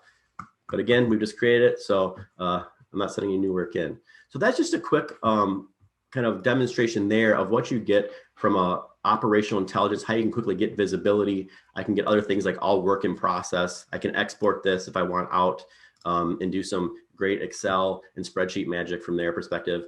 It's correlating to the data that's actually flowing and feeding these insights from there. Okay. So what we learned here is that we've got some concerns around submissions. And so we went out and so I went out and did a little bit of, let me save this here. Went out and did a study, a usability study. And what the feedback that Theo got was, we'll just discard and exit, was, you know, the process you have is a little bit too onerous. And we have a lot of exceptions and quick hires and escalations of new hires that we want to do. Well, how do I actually address that? So we don't have a process, and I don't want to have to go back to my workflow developers or IT to do that. So what can I do on my own? And this would be a request at time of need. I know what that needs to be. I can create that escalation process. I am the manager overall, and I actually understand what needs to be done. So I can look at and say, okay, well, there are any workflows that exist today, and I can see I've got a bunch of ad hoc activities I can spin off. I can create new workflows to start them, but I don't see anything here around escalations of an HR hire. So I'm going to create one real quick. So I can go over here, which is our no-code workflow, simple workflow authoring capability that allows at time of need to basically configure a real quick workflow to get something done. And I'm just going to call this as my escalation hire request. And I'm going to make it available to all users. And I'm going to say whenever this finishes, notify whoever started this that when it's complete. That makes a lot of sense, right? And that was a couple of things here. I've got a preset of activity types that are available to me that I can just configure quickly. And I can say, well, the first step in this process I need to do is I want to actually allow someone to submit a request. Probably need some data. So I'm going to add a few things here quickly.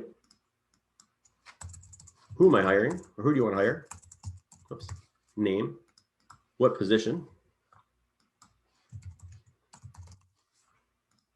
And start date. And if you can type correctly. And then I just choose the date type picker and say, yep, I want all those on my form, add selected, and then they'll be there for someone to fill out. The next step I need is an approval. And I'm going to say I need a GM approval. Again, provide a form so the data flows. I can choose what elements I want from those I just filled out. I want all of them. Whoops.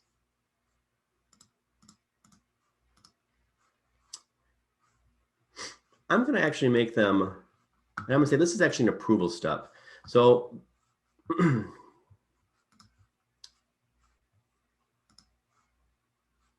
we go.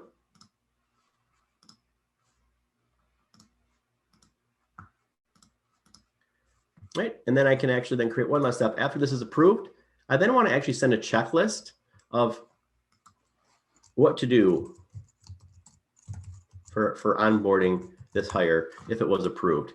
And I can create that simply, and that'll route to my HR team that's in Workday, and actually ask them to do these several things. I want them to first create an HR record. I want them to provision a laptop request. Eileen, sounds like you just went through that. And then finally, the most important, set up payroll. Okay, and I can say these are all required for them to actually have to do before they can complete that step. And again, I want to add that data that I had before, so make sure it flows. It's editable. There's no reason for them to edit. I'll just change that to read only real quickly. And I'm done. And what I've done here now I save is to create a quick workflow that will now be available to me that I can start, and it'll actually orchestrate across these multiple activities with using no code whatsoever within a series of minutes to really gain control and that type of work that comes at you that I want to be able to manage and not have to go through a typical kind of deployment and development lifecycle from there. How are you doing on time, David? Well, you're just about where you need to be in terms of finishing on time. Could I get one more minute, or are we done? 1 minute, yeah. Okay. So one of the things that Theo recognized as well, and I mentioned before, was that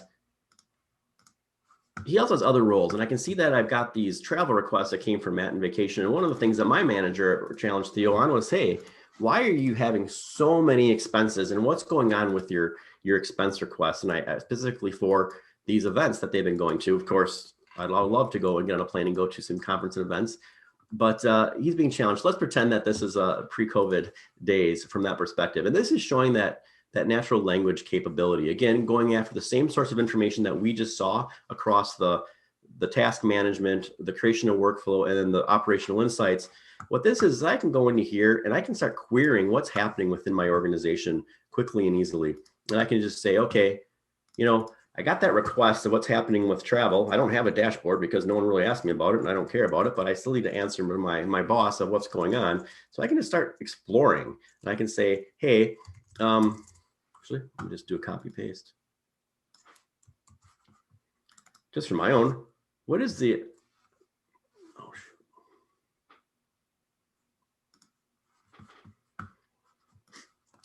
And I can look at, in this case, yeah, let's go off that group a little bit. So here I just queried, what's the average duration for approvals by all the events that I have? And I can see it gives me a response of the data. And I can say, that's interesting enough to me, but I'm more of a visual person, and say, can you just put that in a bar plot and show me a graphical representation of that data?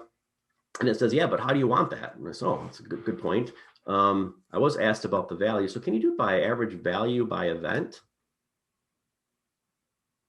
And that looks good. And I can actually go in there and look at that and see, okay, seems like I can see what they're asking. For all events, it seems like I spent about 500 million, of course, this isn't rare, across these events and event types around the different conferences. So I can see where that threw a flag. And I'm betting we've got probably an issue with our data at that point in time. But I can also do other things, and I'll wrap up here. Like if I can export this data, say, you know what, I'm going to export to a CSV file.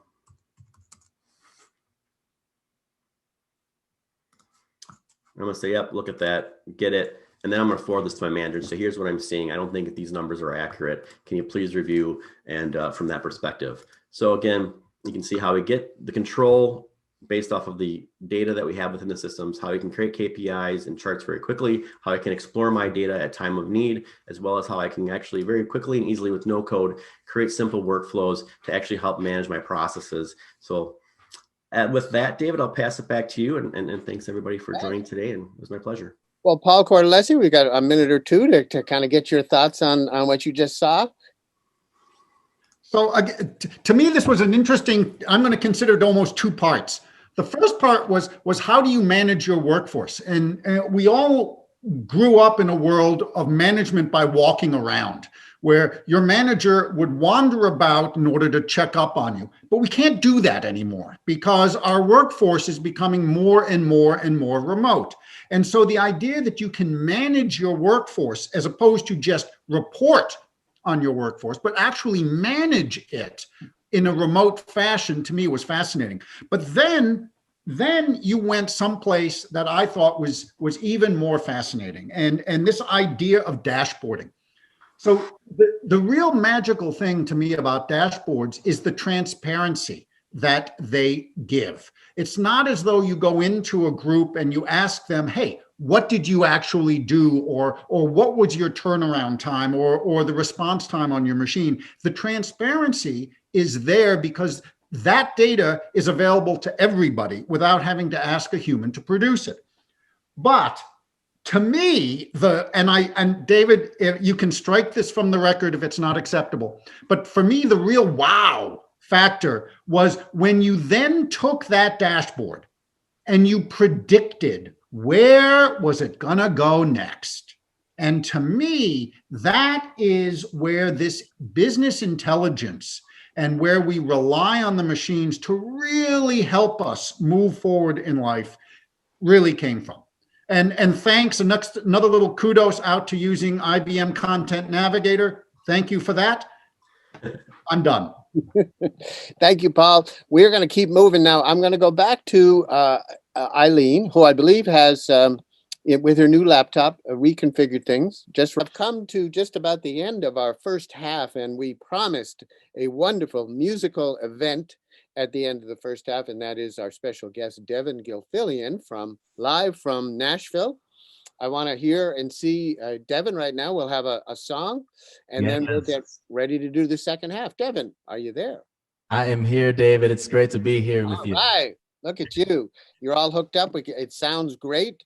You like the natural reverb in my room, in my studio? It does sound natural.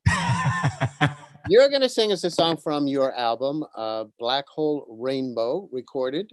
We're going to get to know you a little bit before your second song. We'll have more time then. What's this song called? And take it away when you're ready. Yes, this song is called Full Disclosure, and it's all about just showing up to a relationship as your authentic, beautiful self and broken self. If you're broken, you know, no matter who you are, just being real. But yeah, this one's called Full Disclosure.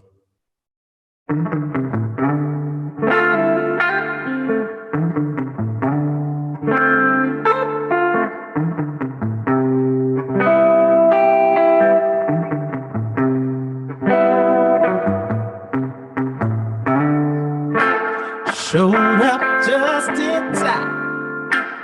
Watch me lose my mind. Now that we're here, I put it all on the table. I can never get the timing right.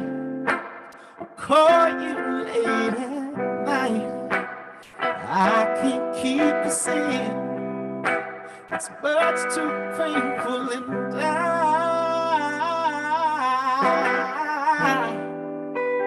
have to come clean.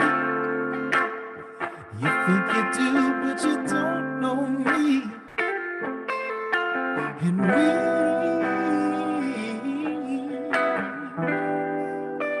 we're stuck in between.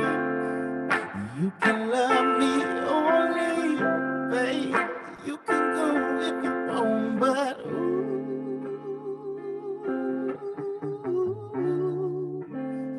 for disclosure,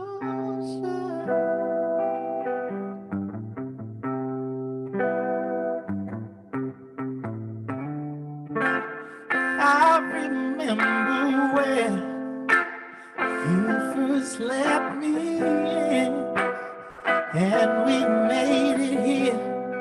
You never stood in the way, but I can never get the timing right.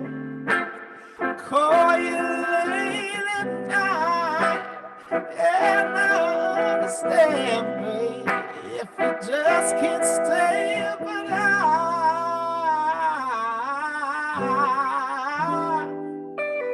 have to come clean. Oh, you think you do, but you don't know me. And we've been stuck in between. You can love me or leave. Yeah, you can go if you want, but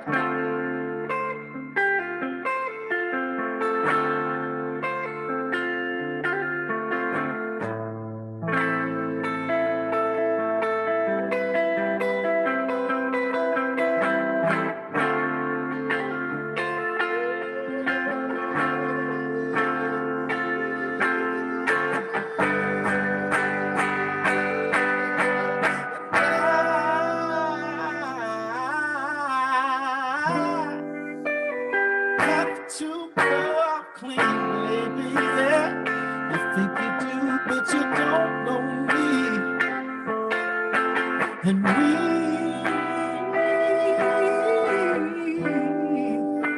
been stuck in between, yeah. You can love me or leave.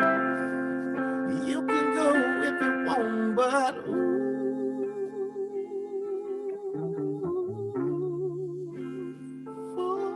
disclosure. Yay!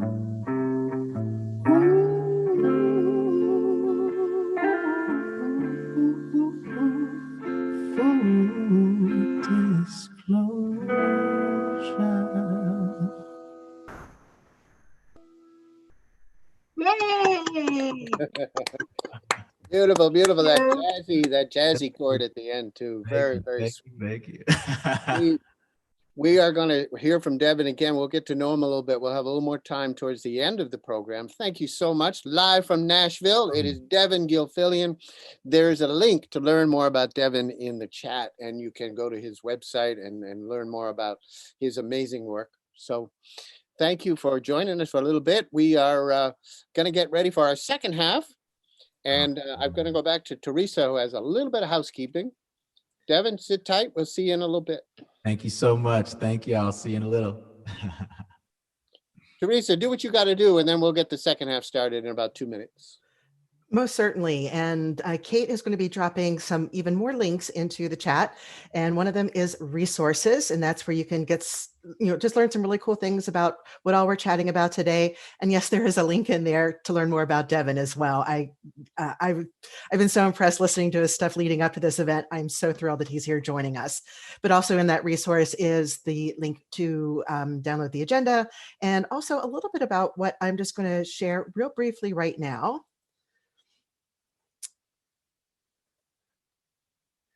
So as y'all know, the AIIM conference is coming up in about 2 months at aimconference.com.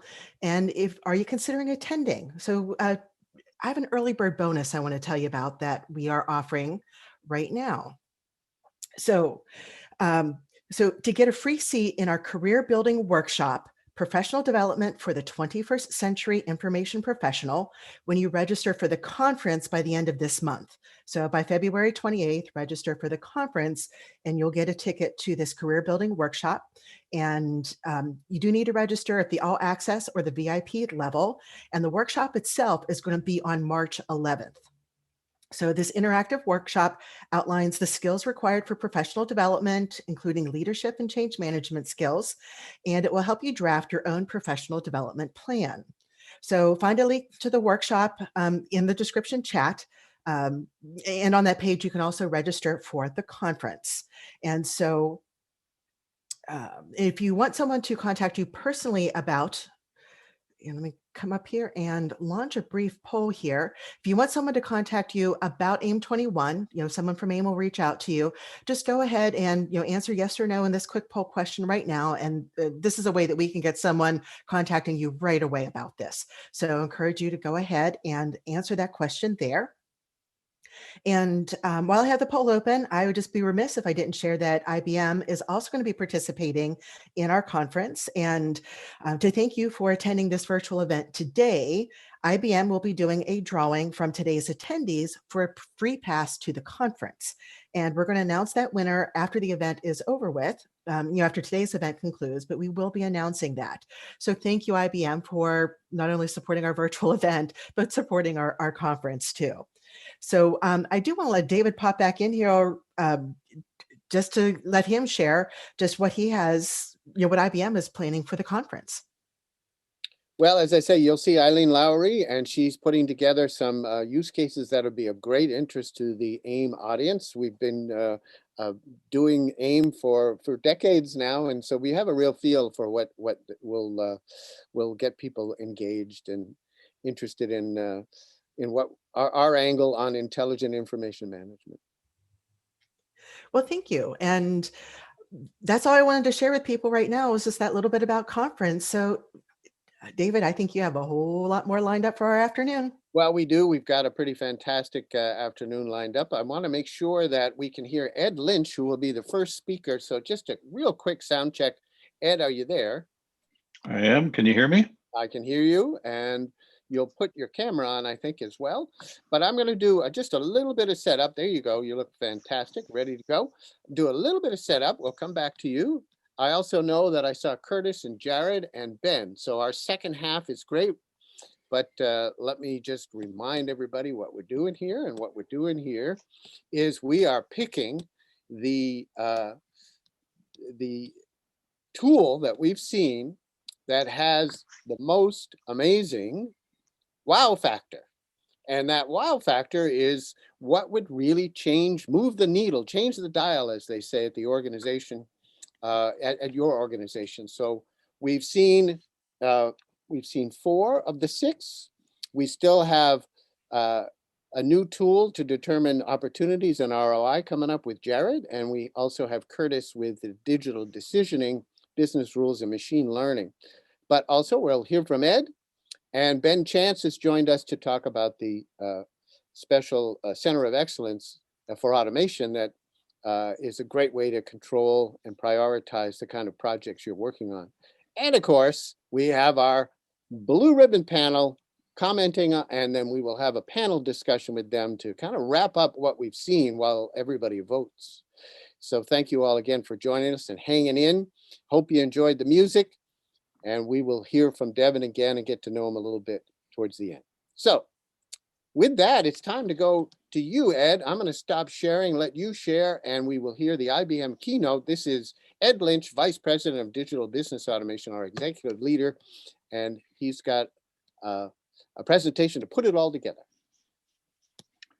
Great, thanks, David. Let me put the share up and then go into full screen mode, and you have to tell me whether you see one screen or do you see the presenter screen. Are we good? We're good to go? Yes, good. Fabulous. Okay, fabulous. So thank you. Good morning, good afternoon, good evening, everyone, depending on where you are in the world. Thanks for joining and spending time on this AIIM webcast, and thanks to AIIM for hosting this. I'm Ed Lynch. I manage the business automation business at IBM. Business automation business is all about enterprise software that helps with business challenges that primarily sit in the back office. So whether it's about addressing improvements to customer loyalty, putting the right tools in place to help your clients become more loyal, or improving the customer journey, or whether it's about helping in the back office, making back office workers more productive, or streamlining operations, that's the target of the portfolio that I manage. It's all about injecting technology to improve the effectiveness of the client or the employee engagement with the business. So here's a picture of me. You can see my screen up there. So let me start with just a little bit of retrospective. Very soon now, I think it was March 12th was the last day that I had in my office in Toronto. Very soon, we're going to hit the anniversary of the big COVID lockdown. And I wanted to spend a minute just to stare back, not at all of the challenges that we've had and the death and misery, not that part, but just what are the lessons from a business point of view that we've learned in the last 12 months? Let's stare at the market at large. What have we learned? I wrote down 3 of them here. There's probably many more things that come to your mind, but the big one, the big 3 are here on the screen for me. Number 1, clients are interacting with companies, with brands, digitally. That's not a big surprise. We've seen Amazon go through the roof. We've seen people ordering food online. We're seeing people engage with their providers digitally. Not a big surprise. Second one is that work from home changed everything. Most companies are saying that I'm just not going back to the same way that work was done in the BC time. I call it BC because it's before COVID. I'm not going back to the BC normal. I've got a new normal that I'm going on. And the third one, which falls into the bailiwick of what I manage, is that organizations that are tech savvy, organizations that were thinking ahead, organizations that were already working on automation, whether that's automation of content, automation of extraction of content, et cetera, like all of the tech associated with automating work, those who had a head start before COVID happened, those companies have outperformed their peers. 3 big lessons. So IBM did a study right at the time that COVID was happening. The study published in April, but the study was going on in the period before COVID. And what we discovered, we surveyed 1,500 C-level execs. We asked them questions about different forms of automation. What are you using automation for? What are you planning to use automation for in the future? What we found is a natural segmentation in those who participated. About 25%, 26% actually, we classified as achievers. Achievers were those who had done that thinking ahead, who had been thinking strategically, who'd been investing in technologies to manage their content, to manage extraction of content, those kind of things. Those who were thinking ahead and did things ahead of time, had centers of excellence established and real mechanisms in place. Those achievers expect to outshine their peers, the other 74%, in the next 3 years. In other words, they see real competitive advantage. This competitive achievers point is a key understanding in that that study, and it's footnoted at the bottom. If you're interested, I can share it with you. Achievers had positive outlook. Laggards got killed with COVID. They got killed either because they had broken processes, or they had broken mechanisms, or they were passing pieces of paper back and forth between one office and the next office. The differentiation between achievers and laggards with respect to their outlook was stark. So you want to be an achiever. What else did we observe? A couple of other observations. First one from IDC on the left. IDC says that 73% of companies are 2 years away from digitizing. Digitizing is kind of the base of automation, like the base mechanism. So there are 73% of clients, and maybe you in your company is one of the 73 that says, holy crap, we are not anywhere on this digitization journey. And we really still do rely on paper. We rely too much on individual people talking to individual people. That's a scary statistic. On the right-hand side, this is another observation from the IBM study. 70% of COOs, so the operating officers, those who are managing the back office, say they don't have the mechanisms in place right now to scale. Those who did have the mechanisms to scale really saw benefit during the COVID time because they really did scale. There are some companies that really shone during that COVID period.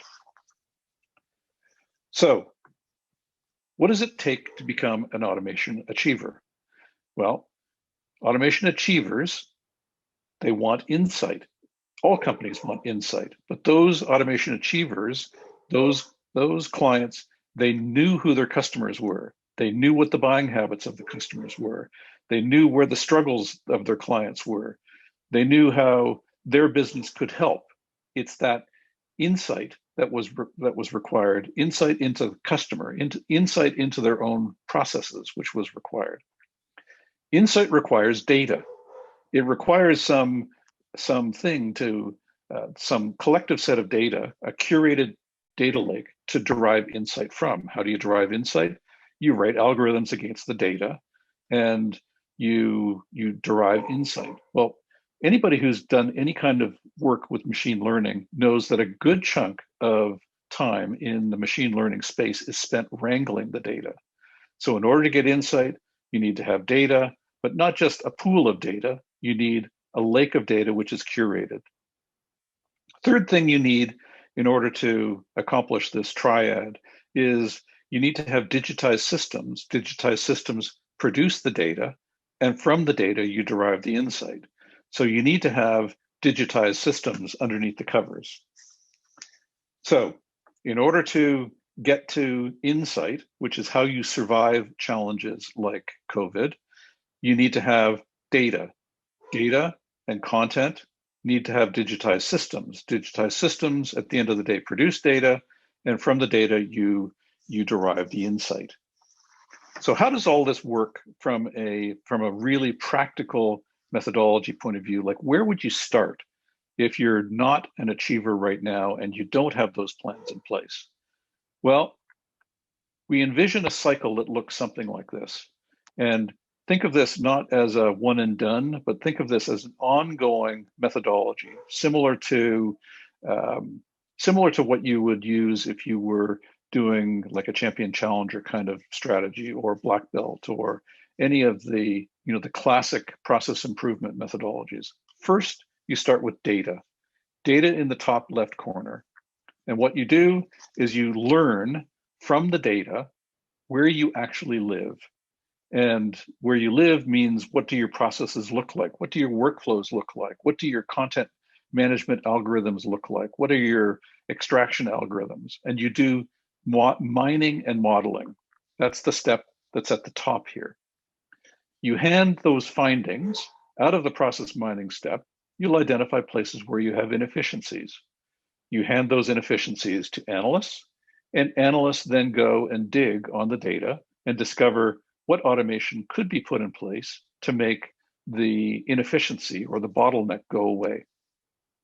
From there, the analyst goes into their kit bag and either creates an automation or discovers an automation that exists, and you put it in place. That's what step 3 is. Step 3 is you either build or you go and yank out of your bag of tricks the automation that will solve the problem. And that may require the use of low code. It may require the use of some authoring tools. It may require some discovery, but then in the end, you put the automation in place, and all of a sudden the end user has the need satisfied, and you put it in place, and then you derive operational intelligence. Operational intelligence is the insight that gets tossed by the automation that you put in place. So round the horn you go, round and round and round. And what you'll discover is that you gradually converge on a much more efficient organization. So start with data, derive some insight from the data, instruct your analysts on where to go hunting for different automations that will help you improve, either put them in place or create new automation and throw the automation into place, and that creates more data, and around the cycle you go again. In IBM, we have a metaphor, memory aid to keep in the back of your mind. We talk about discover, decide, act, optimize. Top left-hand corner, step number 1 was the discovery part. Step number 2 was the decide part. Decide what you're going to actually put in place. 3, act.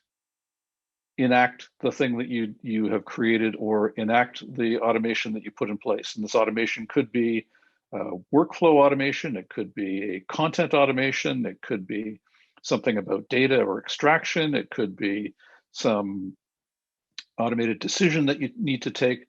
All of the things that others on my team have been talking about this morning, and we'll be talking about this afternoon, all of those automations are in the act space. And then optimize means watch the dashboard and gradually tune what you're doing, watch for little significant improvements, and gradually you'll converge. And so the discover, decide, act, optimize, keep that as a little memory aid in the back of your mind as you work through this this process improvement and back office improvement metaphor. This approach works across the organization, no matter where you want to start. If you want to start in talent, HR, fabulous. If you want to start in customer support, or those pieces of innovation that you're driving in your back office, fantastic. It works there too. It works in the mission critical operations, those things which are your crown jewels, which sets your company apart from everybody else. It works in finance, it works in planning, it works in risk and compliance. It works in IT as well. Around the horn, it doesn't matter which particular part of your business you want to apply this methodology to, the methodology works. And the methodology at its heart is sort of like the classic business management maxim. Make decisions based on data. Make those decisions, look at the data, gain the insight, make a decision, act, and then optimize your business. So I hope this has been instructive. I have a little goodie for you to click on if you're interested in learning a little bit more. There's some good reading in here. This is our view of how you do business automation. And business automation has at its heart data and content. And this little guide will take you through step by step what I've just been talking about. And I hope you'll learn a little bit more. So David, over to you.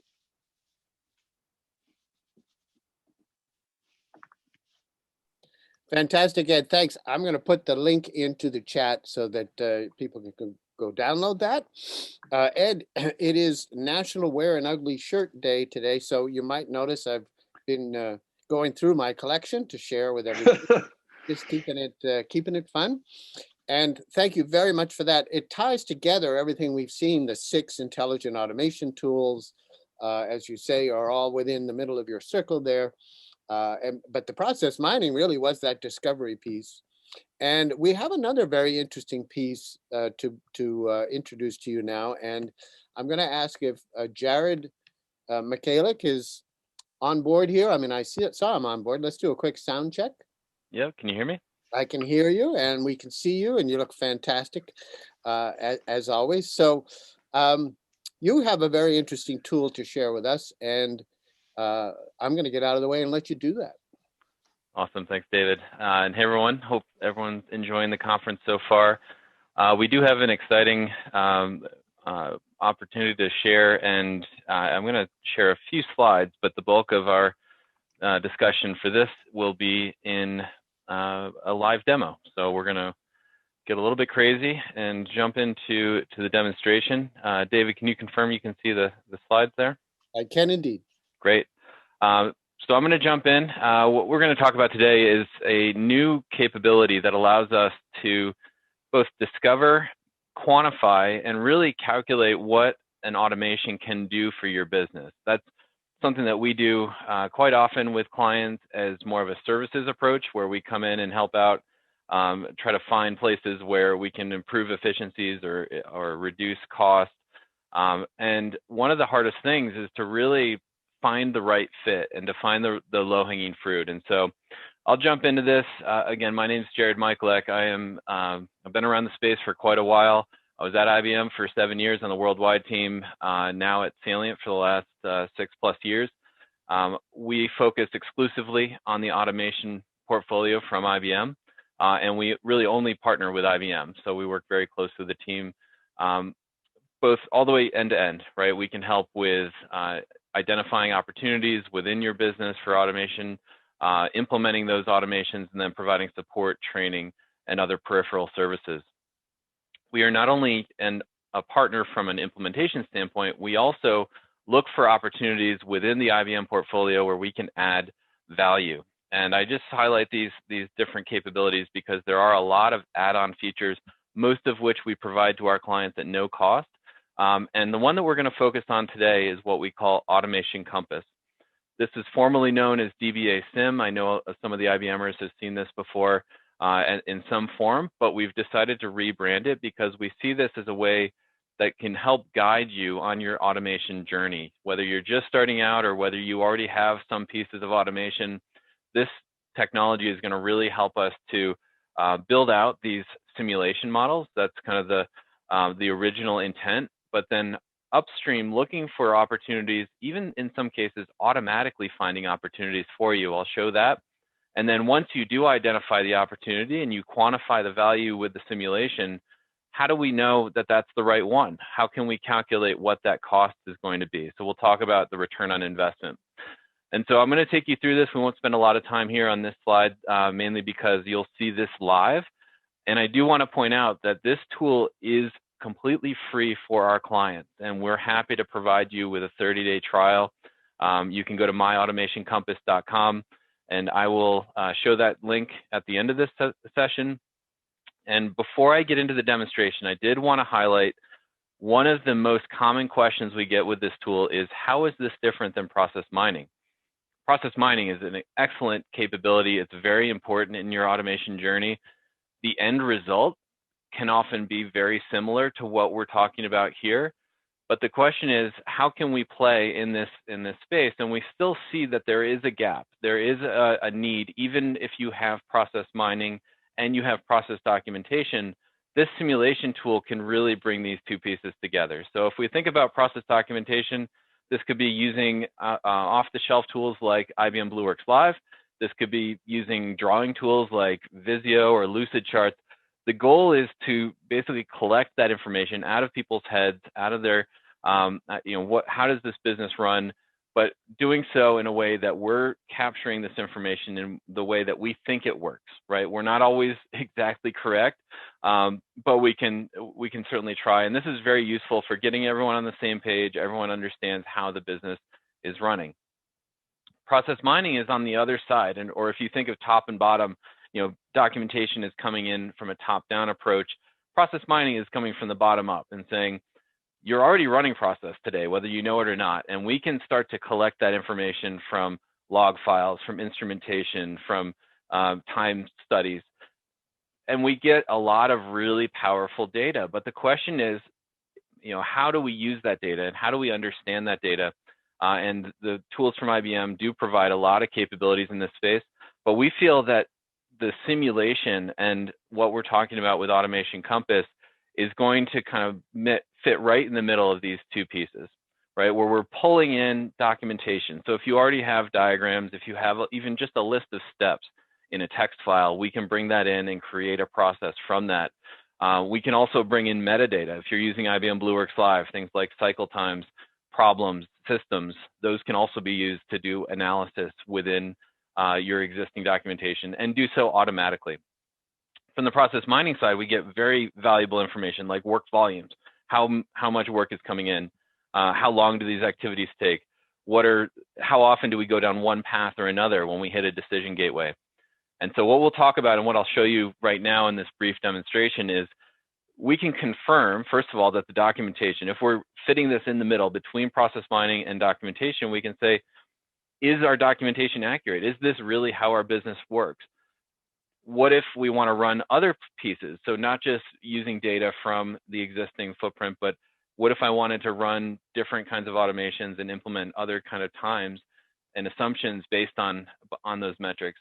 And then really calculating the value of applying an automation, because it's not just that it feels good or it's just going to happen because we want it to. There's a cost associated with getting automation implemented and starting to grow that. And so we want to take that into account and understand where is the biggest bang for the buck. Okay, with that, I'm going to show you a brief demonstration. Again, if you're interested in getting more information about this tool, please don't hesitate to reach out. I'll give you my contact information at the end, but then again, you can go to myautomationcompass.com and register for a free account today. I'm going to go ahead and go into my tool.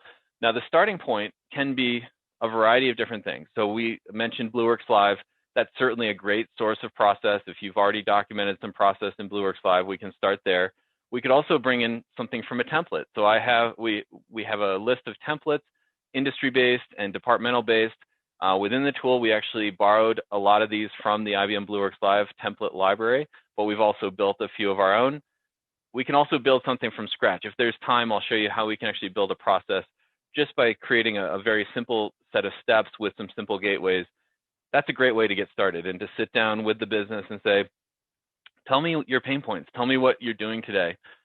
So no matter how we start, we are going to have a process that we can start to simulate.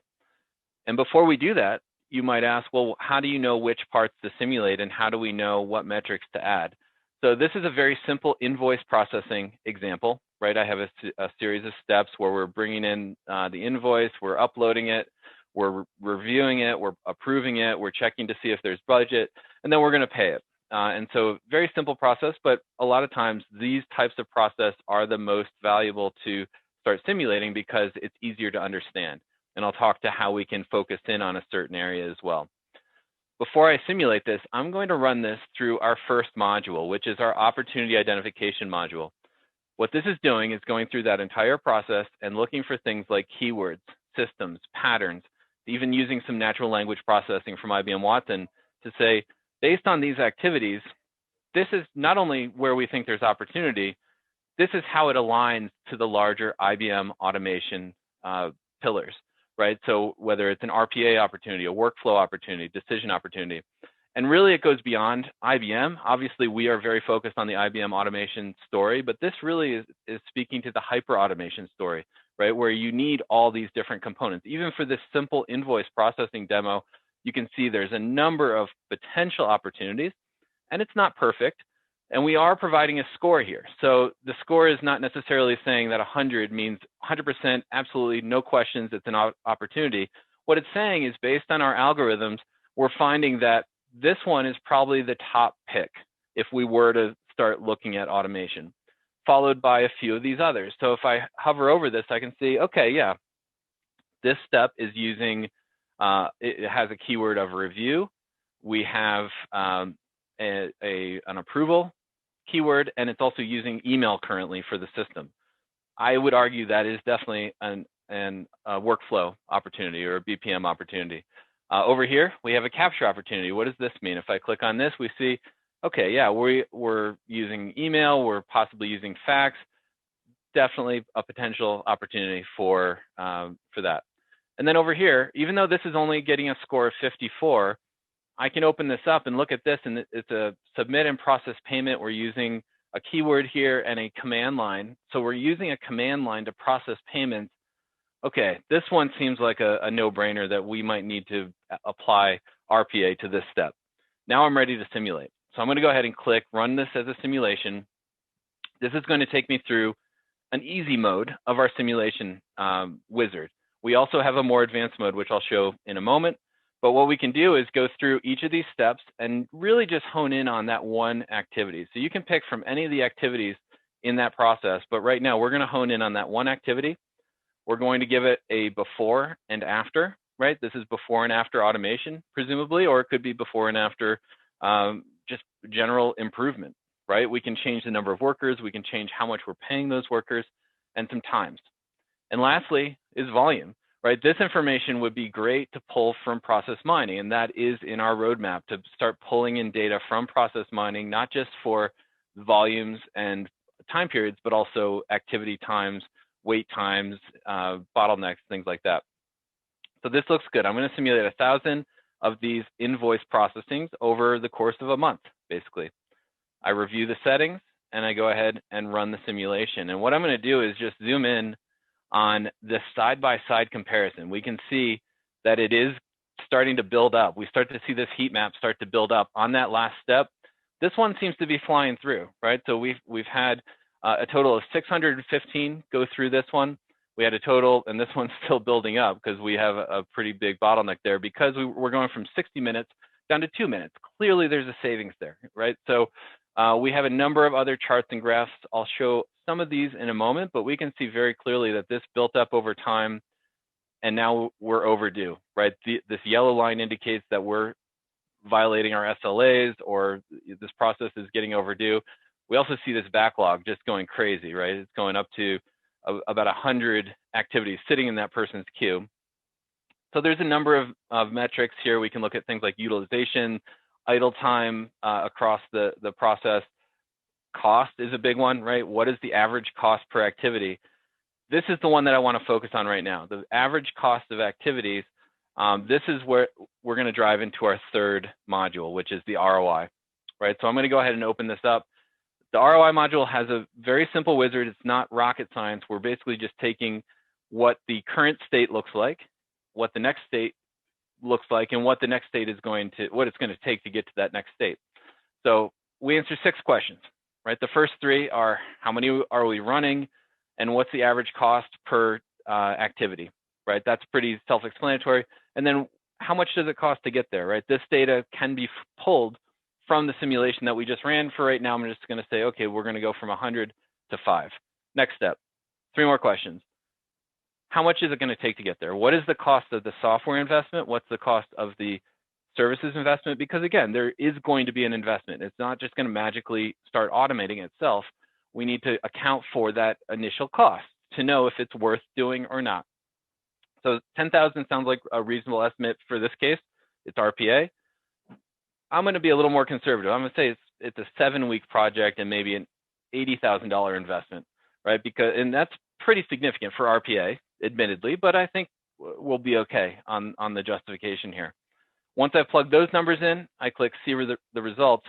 And now what it's showing me is, okay, here's the upfront, here's the 2B, and I see right around month 4, we have a break even, right? So this is telling me that assuming my assumptions are correct, which can be off, and I can tweak these, and I'll show how we can raise those up and down. At the end of the year, it looks like we're saving about $250,000 for this one project, right? So this is clearly a no-brainer that we think that as long as I've quantified this, right, and this data could come from process mining, it could come from our simulation, and then I need to put in some assumptions here because there is a software cost. But even if I start to tweak this to say, okay, well, what if it's 100,000 to implement? What does that mean, right? It doesn't change it that much, right? So the cost of that implementation, as long as our value justifies it, then that's going to be huge. I want to show you one more thing, and then I'm going to wrap this up.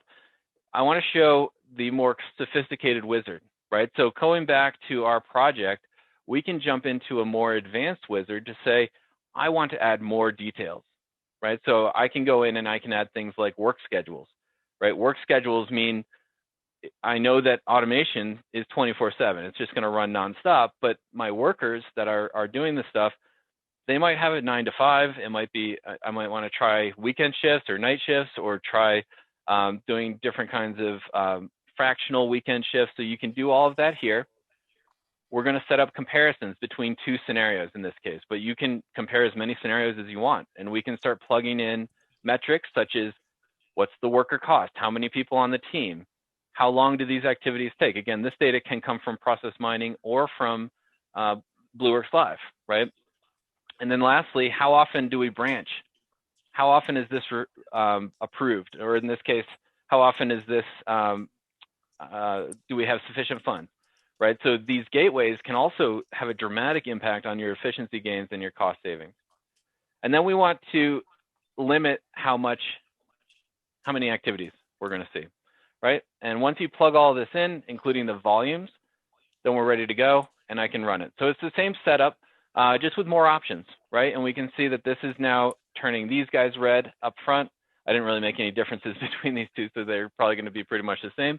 But you get the idea that you can start to run these scenarios over and over again, and it gives you a lot of good insight there. And it doesn't require BlueWorks Live. You can pull this in from other BPMN sources. You can pull this in from a list of steps, a text file. You can create a new process through the wizard here. So last slide here, and then I'm going to turn it, I think, back over to David. Again, please reach out to either myself, you have my email address there, or you can register at myautomationcompass.com.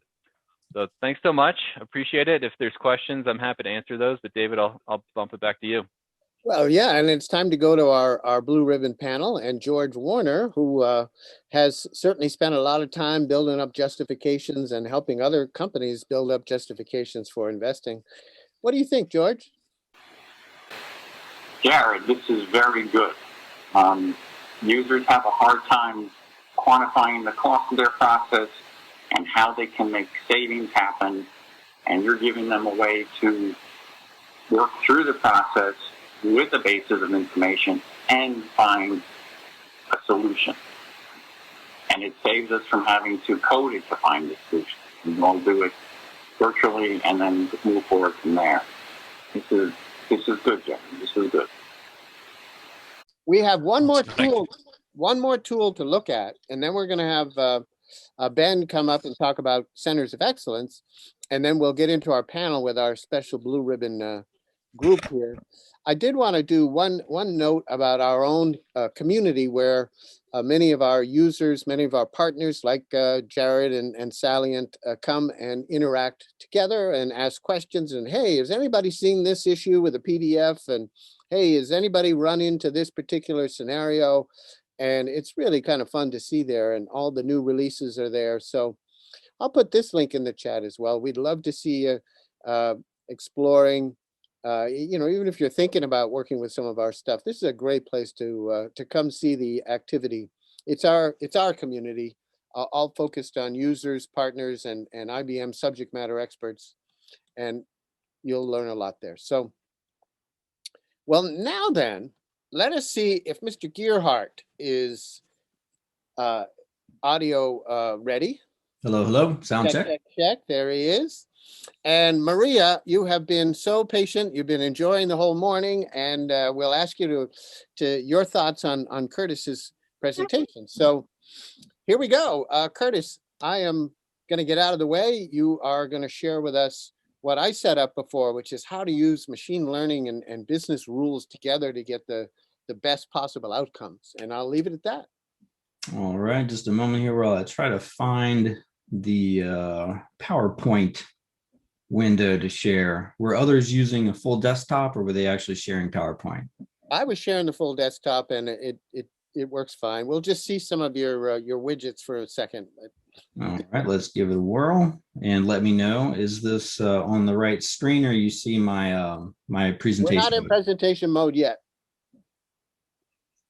And it should be. How's that looking? Are you full now? Nope. I'll do a quick swap and then a swap back, and we'll see. Yes, that looks full screen. Okay, I'm going to try one more time by swapping. Any good? No. All right, then we will we'll go this way. We'll do it like this, and then I will share a different camera and do it over here. You see? Is this okay? I can see it, I can read it, and there's no distractions. All right, great. Thanks very much. So hi, folks. I'm Curtis Gearhart. I'm the program director for Automation Decision Services, which is a core decisioning capability of the Cloud Pak for automation. Alrighty here, and this is a picture of me. And the reason why this is relevant is that this was taken by a distinguished engineer at IBM on our team, and this is the line between the French and the Italian Alps. And it's relevant because the majority of what you're going to see here with regards to the demo was built by the team in France. And once this lockdown ends, I cannot wait to get back. Okay, so with that in mind, you know, it's an interesting place for me to start because your business is likely already automating decisions, right? But to be clear, these decisions are not the big strategic direction, you know, decisions for your corporations, but rather these are the transactional, operational decisions.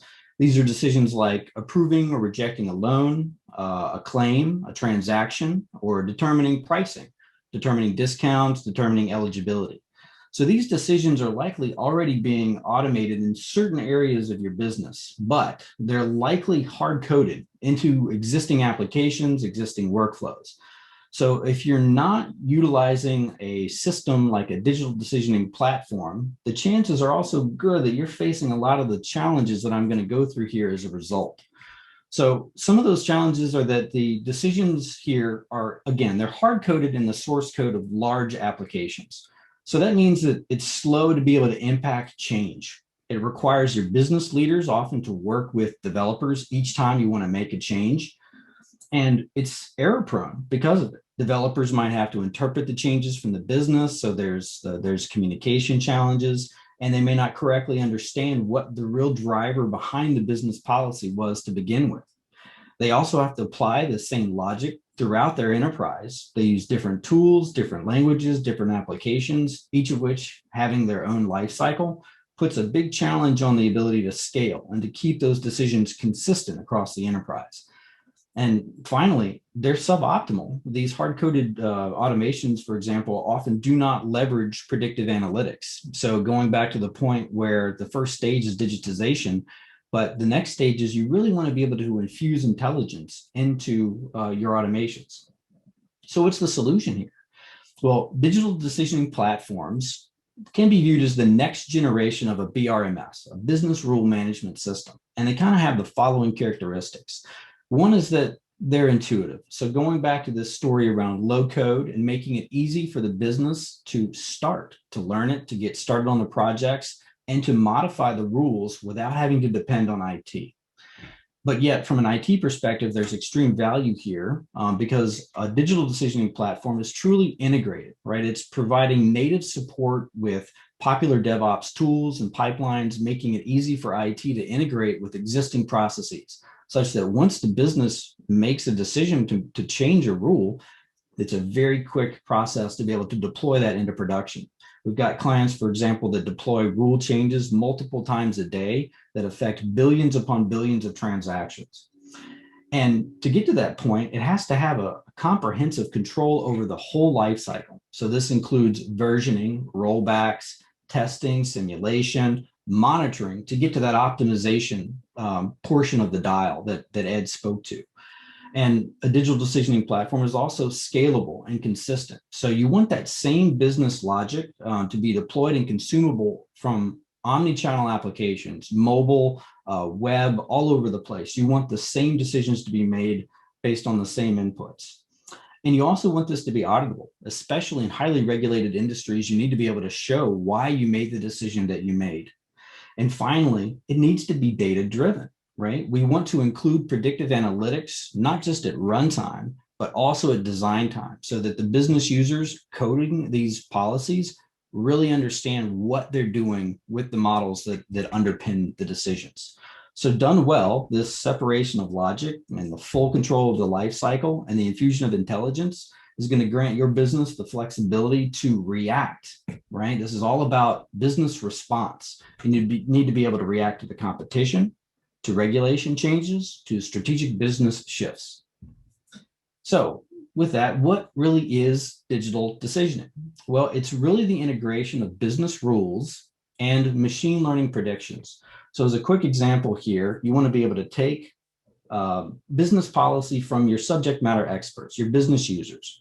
You want to be able to augment it with predictive models, right? So these are what your data science teams have gone and trained based on all the data that's available. And you want to be able to, at the end of the day, create or make an intelligent decision that's automated. So in this example here, we have as a prescriptive rule, if the applicant's credit score is low, low being defined by the subject matter expert, and the applicant is a platinum customer, but yet what we know based on historical data is that the characteristics of this client make them high probability to churn, then really what we want to do is accept the application. Of course, within the confines of what risk profile we may be under. At the same time, we want to be able to really serve this particular user. So looking at that, you might ask, wait a minute, I thought machine learning and AI is supposed to make all these decisions for us, right? Well, not necessarily. See, business rules decide while machine learning models predict. Okay, so if we just look at some of the broad use cases here, product recommendations, insurance underwriting, loan approvals, taxing and billing calculations, and insurance claims each have kind of angles that involve both. For business rules, you might want to determine eligibility and decide on whether to make an offer. You might want to calculate the quote and apply a discount to give a price. You might want to determine eligibility based on law, regulation, or policy. And then you might want to apply a business policy in order to overall manage enterprise level risk. And on the machine learning side, you want to be able to answer the question, how likely is it that a customer would buy to begin with? What's the propensity of this customer to leave us and go to the competition? What's the likelihood that this transaction might be fraudulent based on historical patterns? What is the probability of a default on a loan, for example? So with all these things in mind, we have built a set of services here called the Automation Decision Services to help businesses make better decisions faster. And we kind of view this in three themes. The first of which is intuitive, making it easy for business users in a low-code environment, completely web-based and cloud native, to be able to initiate these projects and to do so in pockets to some degree. They can get started on things without having to depend on anyone else, just by recognition of a particular scenario or a particular point in a workflow or a case being managed, and to be able to model those in a low-code environment. But at the same time, to be able to describe not just the business logic, but also to infuse intelligence at design time. So again, this is where that collaboration with the data scientists come in. You want to be able to embed and represent those predictive models in your business policy for your decisions. And again, you want it to be integrated with native tools for your DevOps team and your IT teams. And you really want to be able to consume it. After all, if you build the services and you're not able to easily consume or integrate them across your automation platform, you're missing out on being able to leverage it to begin with. So with that in mind, I think I've got just about enough time to go through around a 5-6 minute demo. And just as a preface this, what I'm going to be showing you here is an example decision model with ADS, or Automation Decision Services, that integrates 2 predictive models as part of an overall decision service. And the goal here being to identify clients who might be at a high probability to churn, and then to make them an offer so that they stay. So this is about retention. With that in mind, I'm going to change my screen sharing here to my web browser. Give me a moment while I find it. All right, quick check here, Dave. Does this look good? Still looking at you, but it looks good. Oh, you're not seeing Firefox? No, no. All righty, let me try that one more time. You don't want to watch me here. Firefox, where are we? All right, I'm going to go for the full desktop because for some reason, oh, there it is. How about now? Yeah, well, I'm seeing Business Automation Studio, the screen. Very good. Okay, so here we are in the Cloud Pak for Business Automation at the entry point for the Business Automation Studio. This is where business users each day would go in to either create a new project or to work on an existing project. At the top level, we're talking about our automation projects within the decision domain. So we see here we've got 2 automations, and we're going to be looking at the reduction of customer churn. So let's go ahead and open this particular space.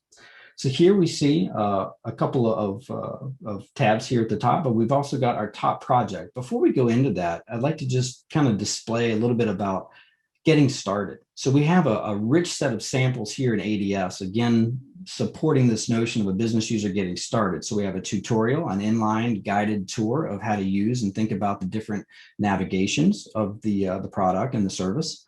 But we also have a series of training modules that take users step by step and build upon each other to demonstrate all of the key features within ADS, as well as a couple of samples here for machine learning. And this is in fact the one that we're going to be using here today.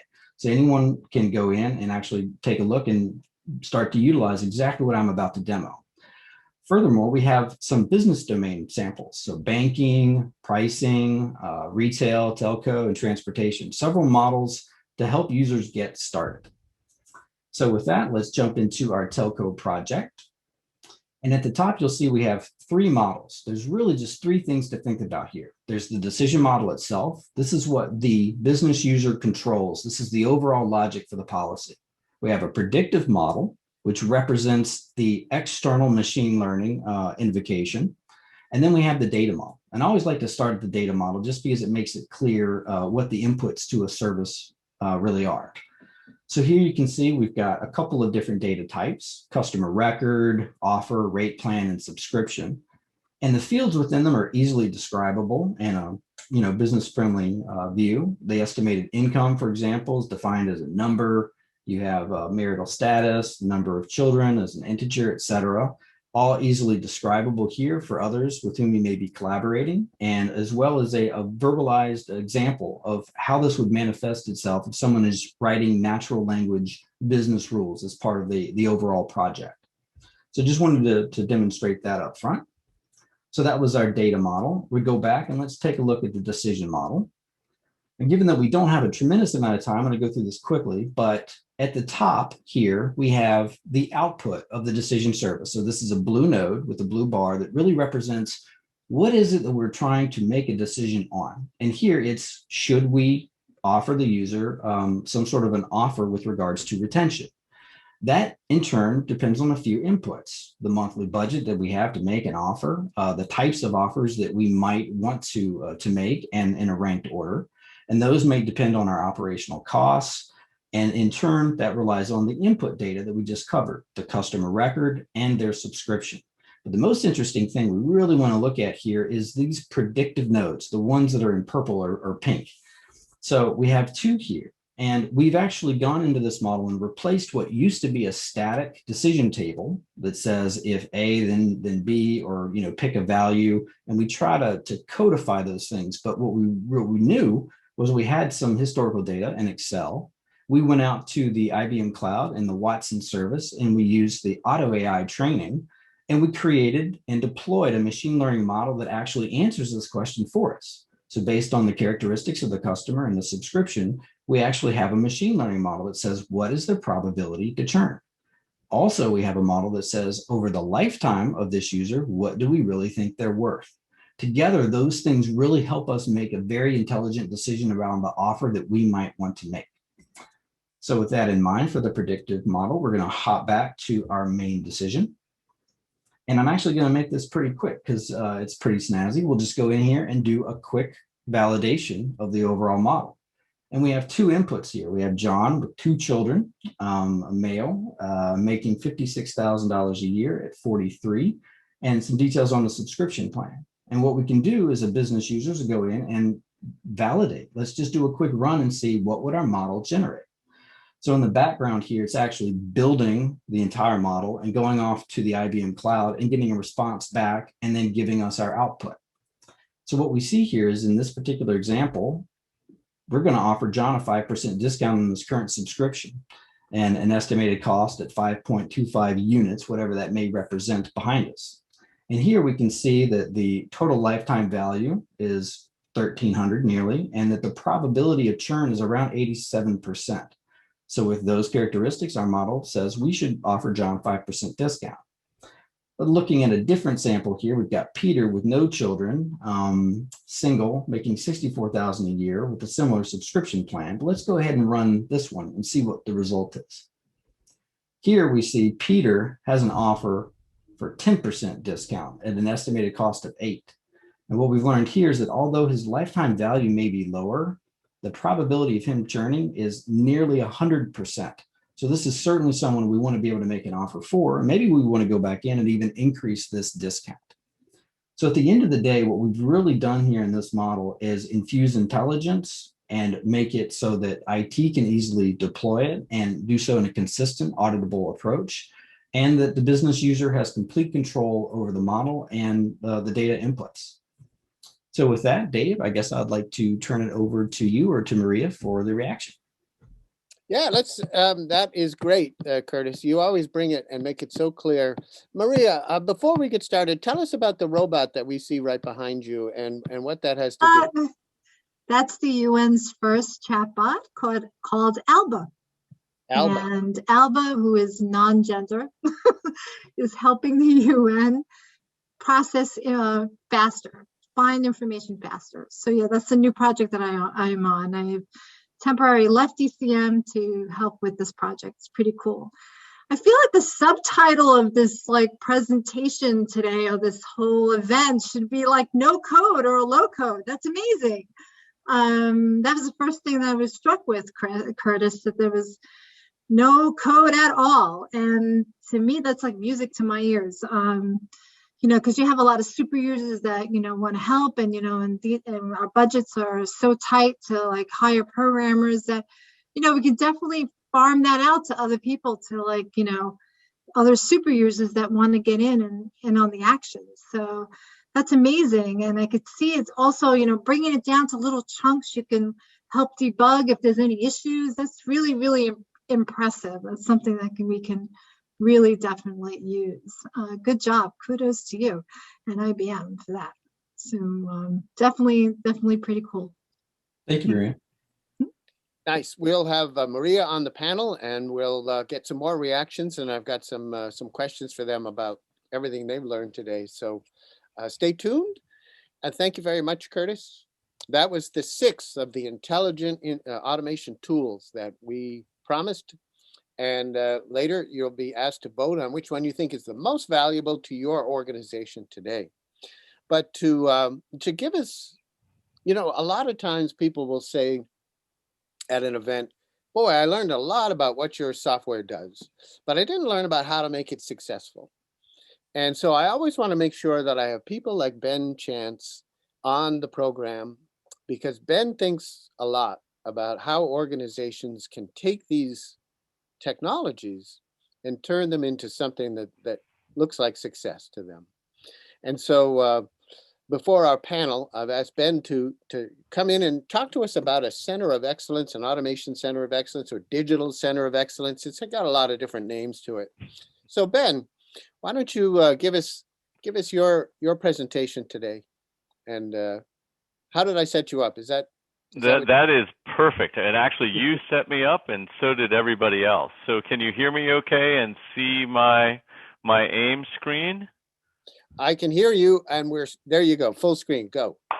Perfect. Perfect. Well, hey, good afternoon. And David, thank you very much for that introduction, and to everyone for all of the stories that we heard around the great technology, the use cases, how we do integrate with, the process and the technology, and then the reactions, and most importantly, the music. It was a great sequence so far. So looking forward to building on that with stories around our automation COE. So my name is Ben Chance, and I get the pleasure to work with clients on transforming their automation starter journeys into a true enterprise transformation. And as we've heard from Ed around the new normal, and from others around some really good examples of use cases from Matt and others, that really there is a lot of interest in taking that sort of basic fundamental automation and transforming it into enterprise business value. And I get the joy of taking clients on that journey, and it really is a co-creation journey. So I've had the opportunity to work with clients, embedded with them, setting up their COEs, and then also coming in with clients that have mature COEs and are looking to take them to the next level. And so we've got a sort of roadmap, and all of this is very much indicative in terms of what we've seen from our clients. And what we love to be able to do is say, hey, we want to celebrate, even if you're just doing sort of pockets of RPA or decentralized RPA, we want to celebrate what you've done. But we also know that you're looking to accelerate and transform that automation capability that you have inside, say, an IT organization or finance and accounting, and you want to scale that across the enterprise. And along that way, that's sort of what we might call, vertical and horizontal transformation across the enterprise. We also know that you're interested in evolving it with new technology, like the rules engines and the OCR and ICR and the platforms that we've been hearing about all day. So what I really feel like is fantastic is being able to work with, say, a business unit that has, they've had a great experience so far, but they now want to join with IT, and they want to take their learnings and apply it in other business units. Or we've got a pocket of excellence inside a IT group. They've been doing, basic RPA, but now they realize they can really do some cool stuff with the new technologies. And so when we look at that journey, we look at it sort of as like, okay, you've got your RPA capabilities. You might have a delivery factory. You're doing more than just like a couple of RPAs here and there. Then we say, okay, we want to help understand what your maturity is, what your readiness to consume new change is, and where do you want to go? Do you want to be a world-class automation team, or are you okay, and many are okay, making sure that automation is a key part of the larger digital transformation, but automation isn't a core competency for us. It's going to remain something that we tie to other transformations. Great, that's where you want to go. But what we really do see, just to be frank, is that going from automation as like supporting digital transformation to automation driving and leading digital transformation. And that's what we see at the top here, like intelligent automation acceleration teams, where they've taken the goodness beyond even just having a centralized COE, and they've spread that out across the organization. And at that point, you see a radical disruptive capability of automation to transform the employee and the customer experience, and where you start talking about experience level agreements rather than SLA, process SLAs. You're moving out from sort of OpEx measurements of automation success into revenue and experience measurements. And along the way, you're building those platform capabilities. And we encounter clients all along this journey. And some of them want to leapfrog into different from say a delivery factory into a decentralized acceleration team. And we may have to sometimes say, hold on a second. So what does an intelligent automation COE really look like? And we look at this as our wheel of capabilities. And there's sort of a virtual line between the bottom 4 capabilities, which are what we might call more like the delivery and the competency type activities that the automation COE may do. And then above the line, which is the work that we do around the transformation. So I'm going to start just like any, we should start at the top at noon, but setting that strategy and vision. It's amazing how many times we get the opportunity to co-create the guiding principles with a client for what their automation vision should be. And what's best about that is that, we're working to bring together teams. So that is always a really fun exercise and experience, and it helps infuse everything that the COE does. Because if we look at the Automation Center of Excellence, if nothing else, it is the operationalization of that strategy. How do we make that come to life? So from there, we go into how are we going to govern that roadmap? And that's a really important capability. And we'll see a little bit on that in just one more slide.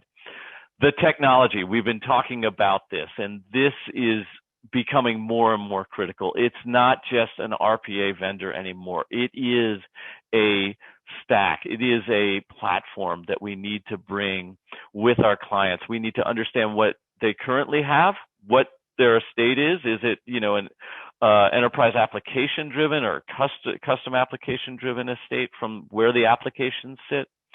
But we also really need to make sure that we're not sub-optimizing their technology journey just by trying to layer in more RPA vendor-centric products. So that's a really important discussion. And part of that is then prototyping that platform. And it's always fun, like we've seen on this, doing live demos. Well, doing live prototyping with a client on their process with the new technology is just as fun, I can guarantee you. And then we've talked about some of the use cases that we saw earlier. How can we automate some of the domains and some of the processes and workflows? But opportunity management, as we go down towards the bottom here, is really important. It allows us to create that business case to help drive the transformation. And then design, development, test, and deploy. Got to build them, right? And part of that, we've been talking about citizen developer. We're going to come up to that again in a second. But we also want to make sure that it's not just, an IT team building these. We look at this as deeply agile. This is a born in agile experience that really brings the business and IT and celebrates the people within the business that know the process. So that is a very collaborative experience, that design, development, and deployment. And then operations management. Surprising how complex this actually is. And for so much of the automations and all of the products that we've talked about, how do you get an integrated view into the process, like what Matt was talking about? But also, how do you manage the exceptions of the bots? How do you make sure that the bot isn't falling over during month-end close? So we bring not only our own product to this, which helps cognitively manage and predict and prevent types of automation failures, but we also bring a team that we fractionalize that enables clients to sort of not worry about managing the execution of the bots as much and brings in human in the loop. And then my favorite part is engagement, training, and communications, where I love the conversations about low code and citizen developers. I see that as the present and the future of automation. So we want to celebrate that. We want to train people and empower people to build those. And then most importantly, we really want to be able to say, okay, we've had great success. Let's get that out and let's continue this virtuous cycle of identifying more use cases. And you develop a little bit of friendly competition between the different business units, right?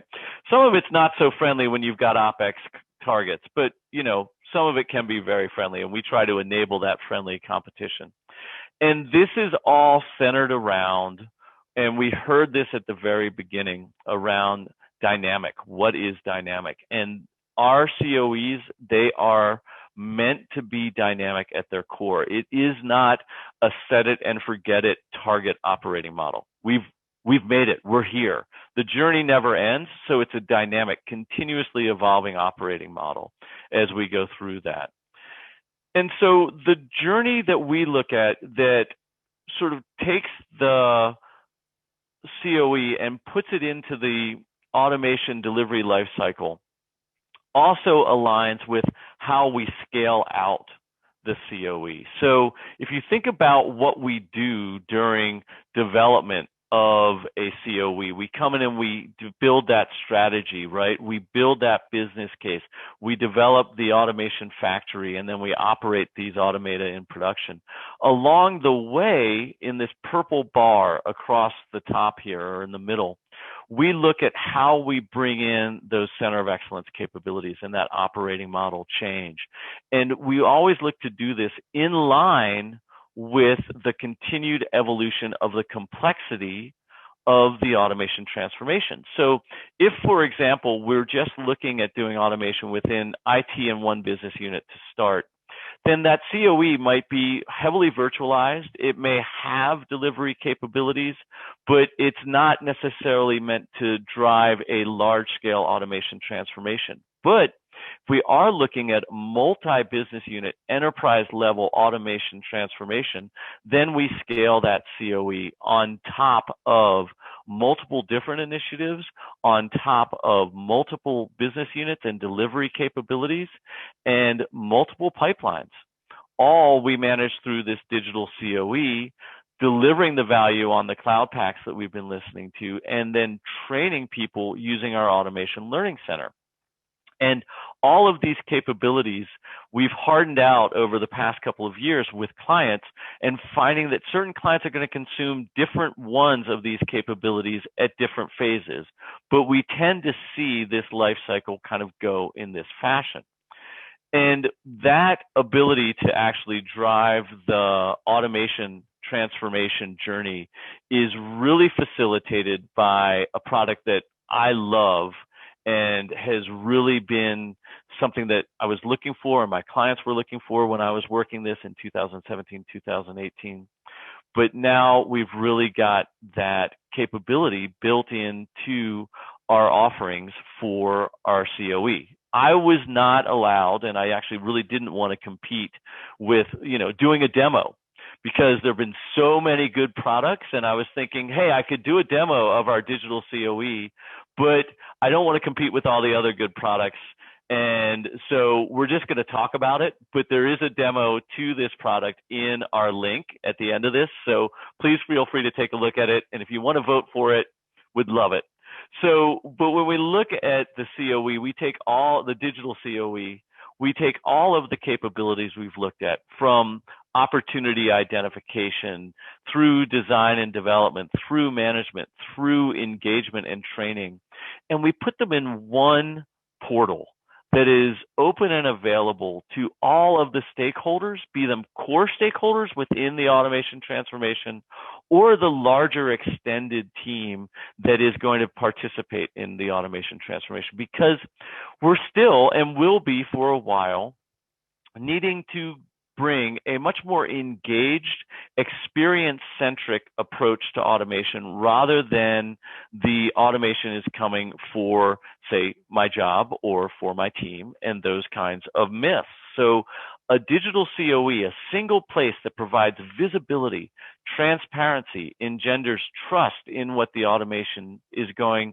to do, where is it going to sit, who is talking about which automations in which areas, engenders reuse. Really important topic that we do in the digital COE is to make sure that what one business unit is doing can be reused in another business unit, but enables a conversation.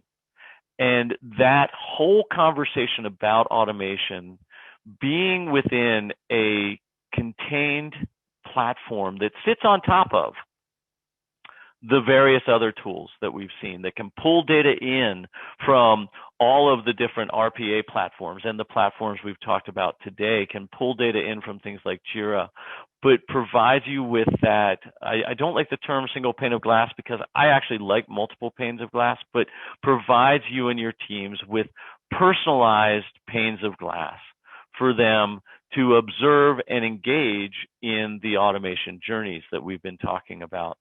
And so when we look at that overall plan and program, that, you know, here's where we are, here's how we want to get to the next level of automation, here's what our target automation COE may look like, here's how that journey lays out.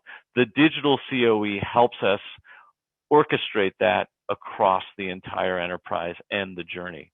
And then also, of course, showcases value, which is always very important to your stakeholders and your steering committee.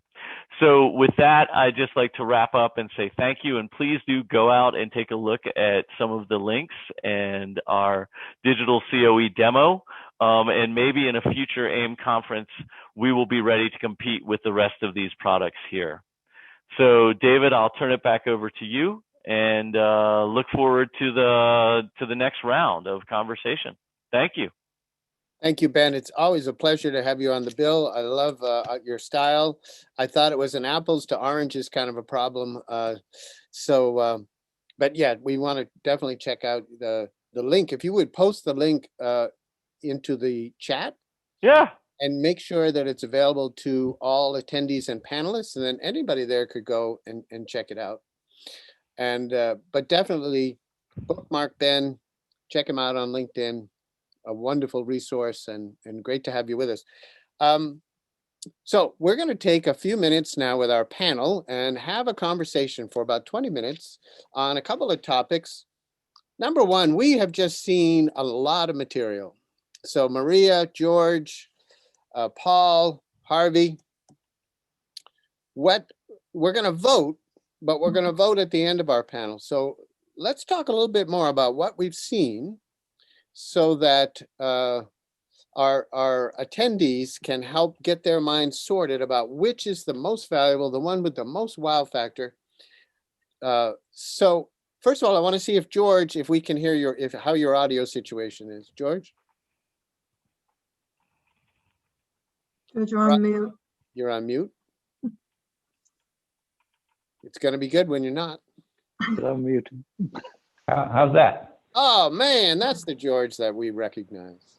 Fantastic. My condolences. So, a couple of times you weren't able to express yourself the way you had wanted to. So let's start with you. You know, of the 6 intelligent automation things, you know, what do you want to comment on? What stands out to you? Well, they're all good. My typical approach is to figure out the cost of a process before you automated it.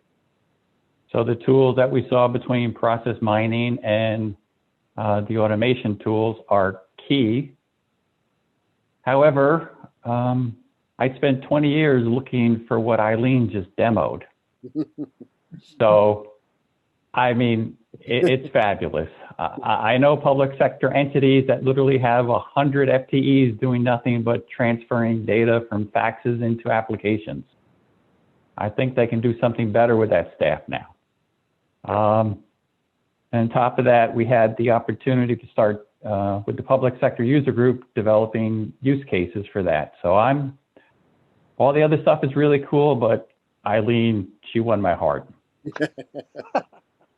I like it. I like that you brought your heart into it too. So Maria, you got to comment on the AI piece that we saw, but you know, you were there for the first half. Anything stand out to you that you want to comment on? I loved RPA. I thought that was so awesome. I want to build something that automatically, you know, start up my microwave and like clean my house or whatever. I love that because like I always loved tinkering with gadgets, and I think that, and I'm always looking for ways and how to, you know, improve, because a lot of these applications don't talk to each other, right? So what he showed was between his fit scale and his iFit. That was amazing. That was so cool. So that was my wow factor, including, you know, Curtis's portion as well. So Yep. No, you don't have to pick a favorite here. Just wondering what stood out, because the audience ultimately will know what they want to pick based on what their business is trying to do. yeah. Harvey, also, you were limited to talking a little bit about the capture or the intelligent document processing. Any thoughts on other things that you saw? I love the data mining stuff. And I think that's, and it dovetails with what I so specialize in, because it's leveraged by data. So you've got this mass of unstructured data hitting everybody from every direction. Which way? The question is, how do you leverage that data? And major organizations don't leverage half of it. It's coming in, it's from these multiple sources, as I say, and of course that leads you to the AIIM side, and it leads you to the RPA side. So the whole thing sort of dovetails together, doesn't it?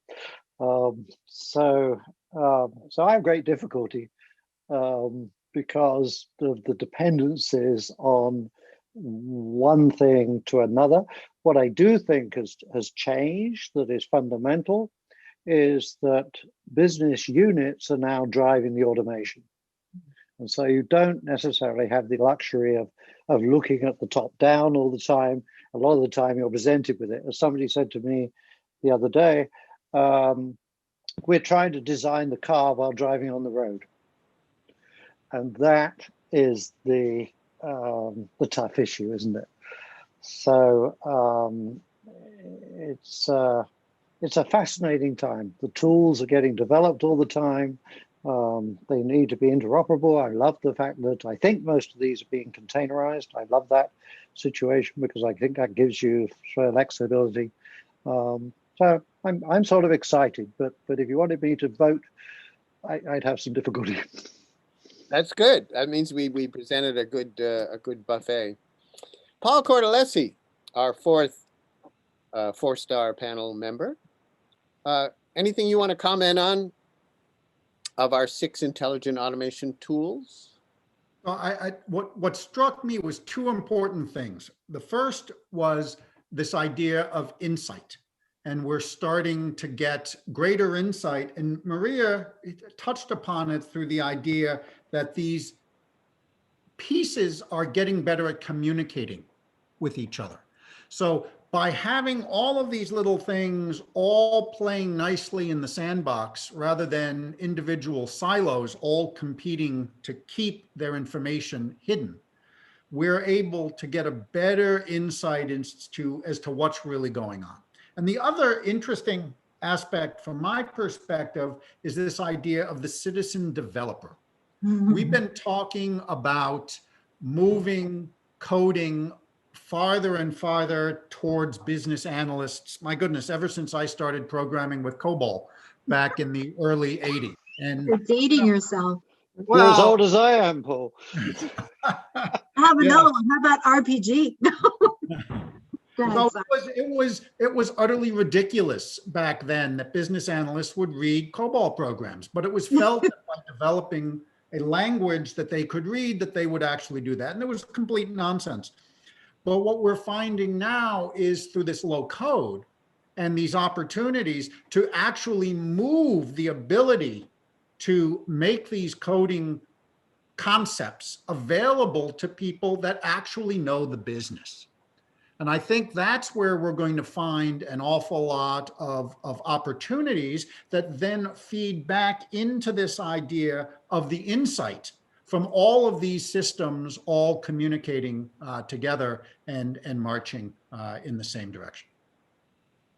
Well, in a way, you've articulated the IBM strategy, why we've branded ourselves as automation as opposed to ECM or any of the sort of individual components.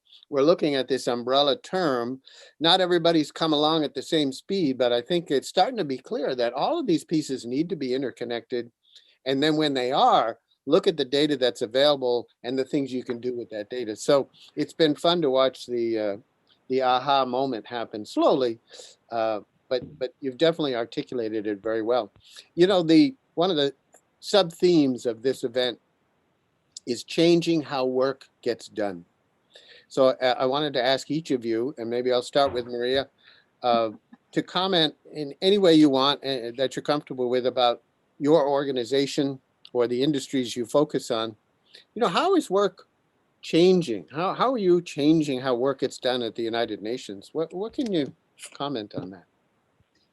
Well, as you can imagine, we have a plethora amount of information all around the world, and just the time spent trying to find this information, I mean, you can definitely quantify it. And one of the things that we have ALBA doing is helping us bridge the gap and try to find this information rather quickly. I mean, we're a Microsoft shop, sorry to say that.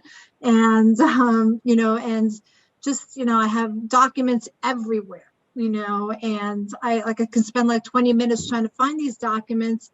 And so, we have ALBA, our chatbot, I could just say, find my documents on COVID, and, it searches everywhere. And within minutes, I have all my documents. It tells me where they are, and I could just click and get to them. And that's me, and I use it all the time. And so we're also helping to streamline, the service desks and frequently asked questions, and try to like cut down on the amount of emails that all of these different service desks get, is another way that we're helping with automation. And then we're also, we were also approached by FAO to also help, help people if they want to lose weight, or, using the chatbot to help guide them, like what to do instead of them, going to a doctor, let's say, or if they have high cholesterol, high potential, high cholesterol, and things like that. So there's also chatbots helping farmers around the world. Not us yet, one day, but these are the types of things that we can do so to free ourselves up to do more innovative stuff, right? So yeah, so those are just some examples that we're doing at the UN with our chatbot and our artificial intelligence. So ALBA is available to everyone, not just the elite. Everyone within the UN system, yes. That's great. That's great. Paul, let's talk about the healthcare provider you work for. Very important work. How is work changing there? And of course, the last year has been upheaval, to say the least. But if you look at maybe the longer trends as well as last year, how is work changing at Memorial Sloan Kettering? So what we're seeing a couple of things, and we started our digital transformation journey, fortunately, about a year before COVID hit. So we had a pretty good idea of where we were going, and a pretty good idea that in order to continue to serve our patients, that we had to be able to handle and care for patients that were physically beyond the local New York area. And the ability of a patient to actually physically come on site, which for decades, if not longer, had been the key component of patient care, we had to move away from that. COVID pushed that into high gear. For all of the obvious reasons that we've all been through. But the other interesting aspect that COVID brought, and the remoteness, and the idea that, okay, we're gonna start interacting in remote ways with our patients. But by doing the same with our workforce and forcing the workforce to be remote, that then opened up communication in ways that we hadn't really expected. So when everyone was physically in the same site, doing their development, working on their systems, you tended to communicate locally to a greater degree than we're seeing now. And that was because you were physically close to the people, and so those were the people you spoke to. Once we started working remotely from each other, then it was no different for me to work remotely with one of my team members who may have shared a cube wall with me, as it was working with someone in a completely different team who I didn't normally. So the quality and quantity of the communication has expanded enormously over the past year. And so I think those are the two key aspects. We no longer require all of our patients to be physically within the bricks and mortar, but we also no longer require our workforce to be there as well. Cool. That's very good observations from both of our folks in who are still working. We've got George, though, who comes from the public sector area and still keeps very, very interested in that. How is work changing for public sector? Well, let's go back to what Ed was talking about. Last March, everybody went home, and then people had to figure out how to do work. The results are out there. The pandemic crushed public sector applications. People are still waiting for unemployment. So in order to be government to be relevant, it has to size. It's got to make its processes pandemic proof. It's got to make them enterprise capable. It can't be a onesie, twosie. It's got to be a millionsie. And it's got to support digital knowledge. Staff work used to be paper schleppers. That's how they got work done. Now they need to be knowledge workers. And the knowledge that they make decisions on in their manufacturing process has to be digital. And we're getting to it. The public sector has to start leading distributed teams. We have to stop saying remote, because everybody's remote. It's distributed. So the teams have got to work in a collaborative digital way to get work done and deliver services to the taxpayers and the clients.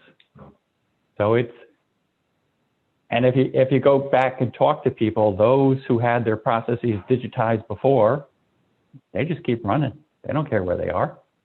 They always said they could do the work from the beach, and now they can. But the ones that were still dependent upon paper, not so much. Yep. So yeah, it's a watershed opportunity. This was the first pandemic in 100 years. We don't think it'll be the last, either naturally or otherwise manufactured. So we need to get ready. Yep.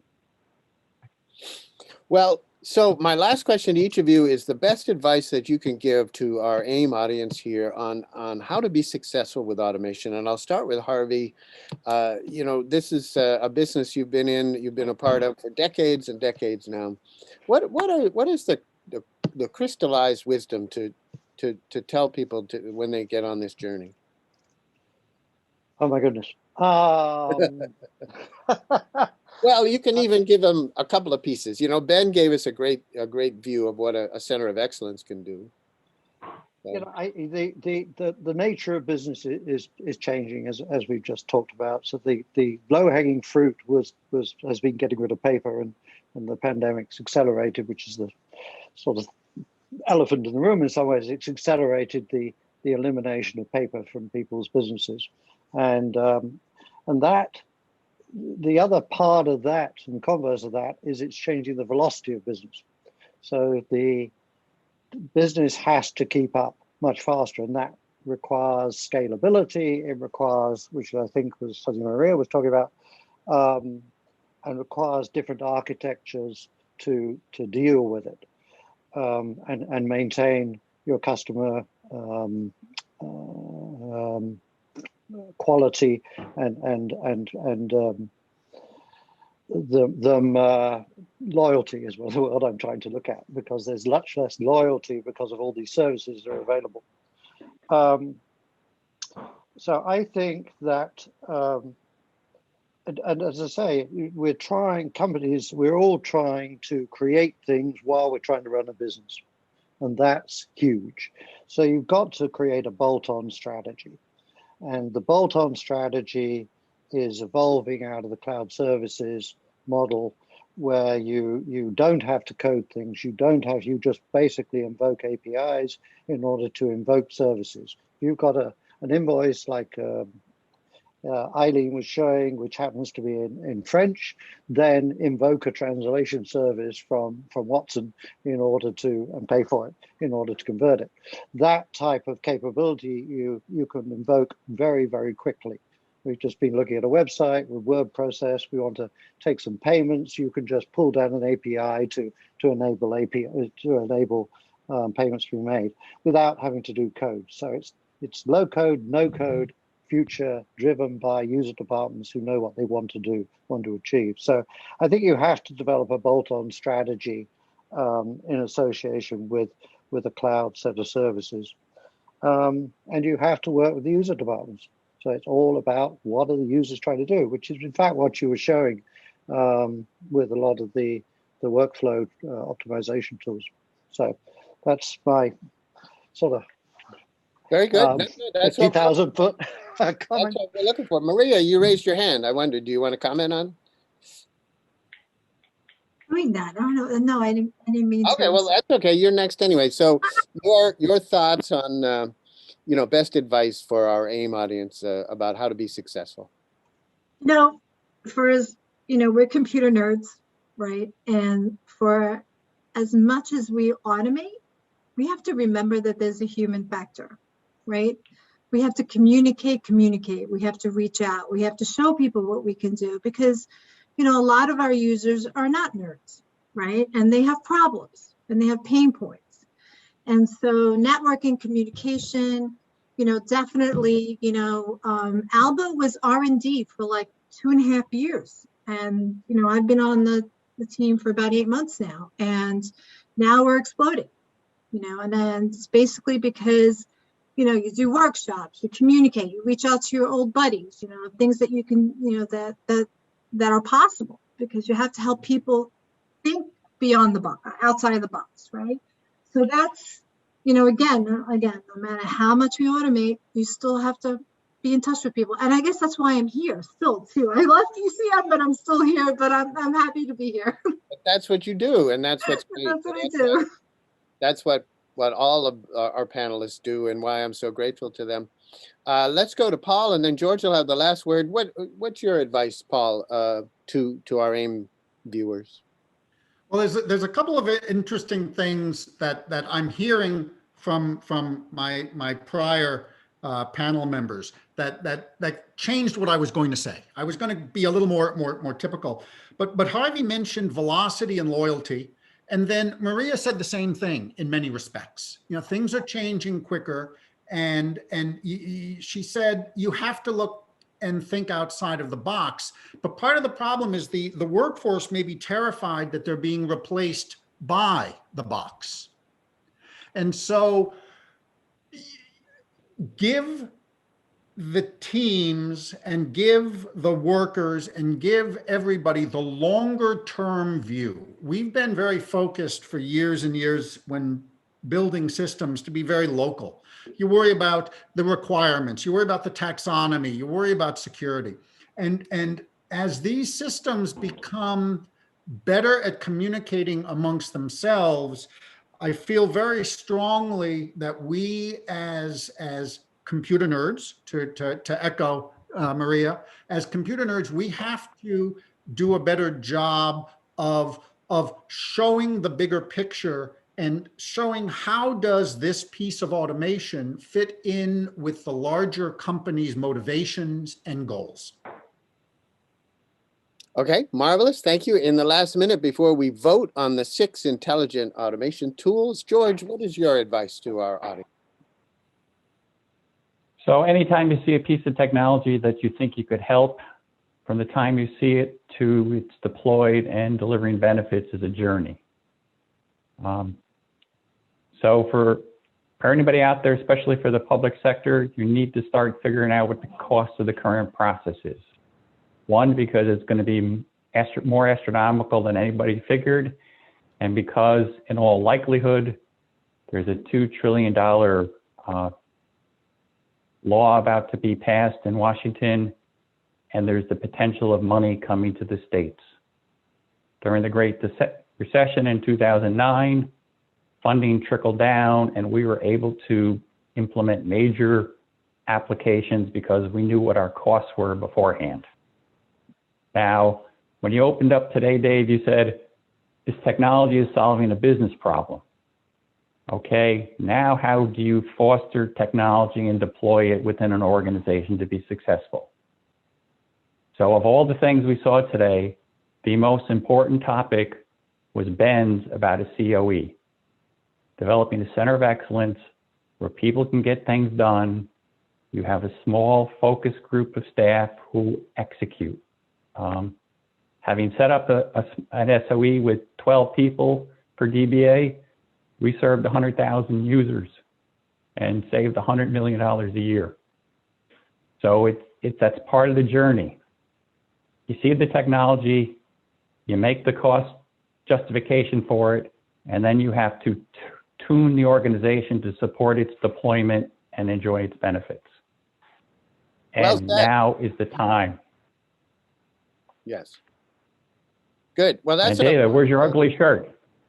Well, this is the latest. I've tried every ugly shirt I can find in the house, so that's it. Teresa, let's have the big vote now, and let's see who of the 6 will be the top one. As we've determined, they're all. So Teresa's going to put up a poll, and then we're going to hear from Devin Gilfillian and wrap up our day. So I do have the poll open now, and it's the wow factor poll. Which presentation is most relevant to your situation and your business? Which talk that we heard today are you most excited about?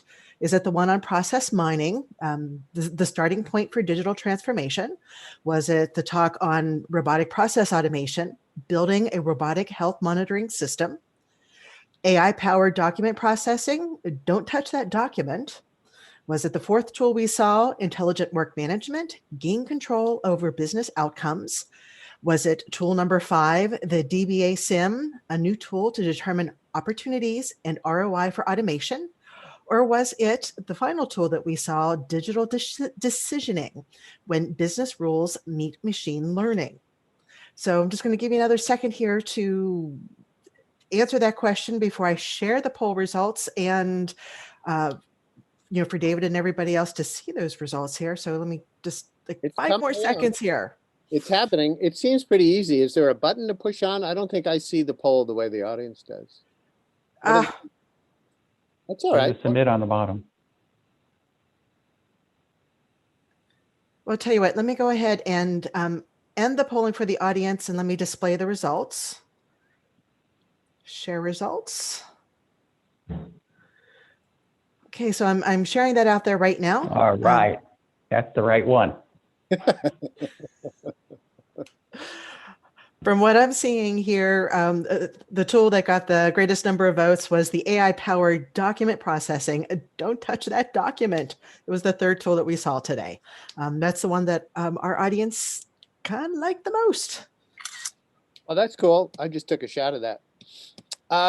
Wow. Thank you, panelists. And to reward you, we're going to have a wonderful a closing number. And I'm going to shout out to Devin and see if he's come back on. He may have been listening, fascinated, of course, by this. I got to come in and hear a little bit, and then I was like, okay, this might be a little over my head. Might be a little deep. Yeah. Listen, I've been in the business for a long time. What I saw today seemed like a whole lot of magic. There was a lot of cool things in there. But, again, thank you for gracing us with what really matters is the soul, and you bring that soul. I wanted to ask you, how your year has been. I mean, here you put out an album just before the world changed, as we've all acknowledged. And then, you did something very interesting. So I'm leading you in a direction here. But what's your last year been like as a touring musician? It's as a touring musician, and there hasn't been much touring at all, but it's been a year of reflection and figuring out what does it mean to be a musician right now in 2020 and now in 2021. And, that's why I did the cover album of What's Going On. Well, tell us about that. That's what I wanted to talk about, because it has a really good story. Absolutely. I was going out to a protest after the killing of George Floyd, and came back, and I was like, I want to spread love. I want to be the guy who brings the guitar to the protest and plays music. And so I was like, what am I going to play? And of course I thought about Marvin Gaye and What's Going On, and I learned What's Going On, and immediately I just broke down crying as I was learning the song. And because it was crazy to me that 50 years ago this guy wrote this song, and it is so relevant right now, And so I decided then and there I wanted to raise money to fight the voter suppression that was happening, and got all my friends in Nashville, some peeps around the country, and did cover the entirety of Marvin Gaye's "What's Going On" album. So that was, which is crazy, you know. Well, it's great. And the proceeds go to what exactly? The proceeds go to Equity Alliance. If you buy a vinyl, all the proceeds go to this organization, this nonprofit called Equity Alliance here in Tennessee. They fight voter suppression in neighborhoods and communities of color and poverty all throughout Nashville, Memphis, Knoxville, Chattanooga. They have a chapter, and so really awesome organization. They educate on the democratic process and everything. Nice. Good. Yeah. Well, we're going to hope to see you out on the road very soon, maybe as soon as this summer. Do you have any plans yet, or are you still just a little bit wait and see? You know, we have one festival in Virginia at Floyd Fest in Virginia. We got planned right now. That's going on in July, I think. And then we'll see. I think summertime we'll see some stuff popping up. Fall will be more promising. Let's hope so. 2021, it's going to be on fire. I hope so. I know everybody on our panel and today, we're all missing that we can't go out and have a beer now and talk about what, you know, we just did. We're missing that touch. Well, speaking of touch, you're going to play us another song. Yes. I'm going to play a song off of my album, Black Hole Rainbow. It's called The Good Life, and it's definitely inspired by Marvin Gaye and the message of just, you know, learning to love people no matter where they come from. So thank you all so much. Thank you IBM. Thank you, David, and everyone. And yeah.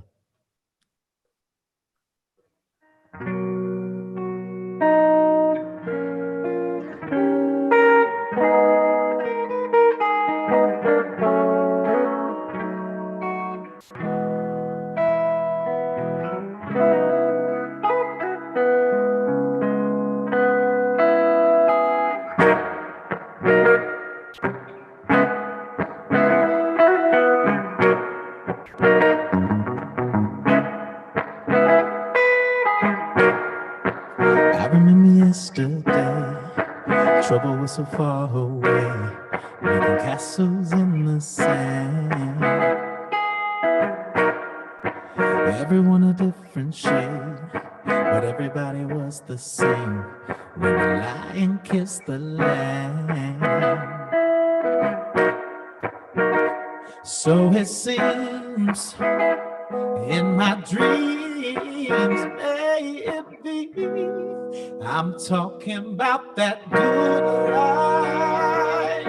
I can see all the colors show us what it really means to be beautiful.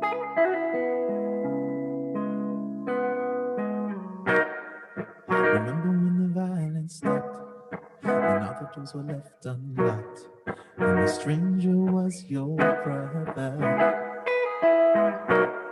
Remember when the bank got sold and everybody took their gold, but everybody helped each other? Ooh, so it seems in my dreams, may it be, I'm talking about that good life. I can see all the colors show us what it really means to be beautiful.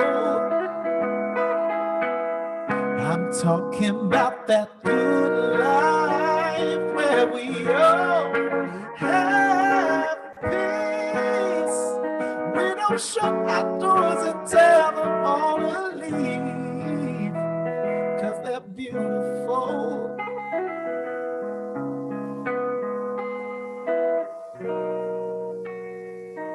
Come on, we gotta act a love attack. Take your mind back in time, rewind to Eden. where we can find peace, Lord, if we're just believing. I'm talking about that good life. I can see all the colors show us what it really means to be beautiful.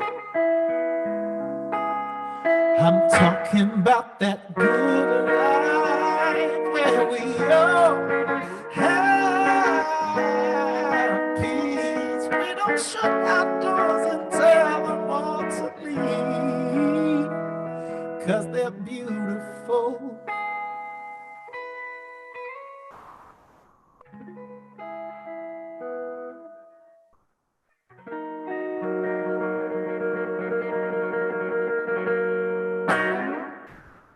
Yeah.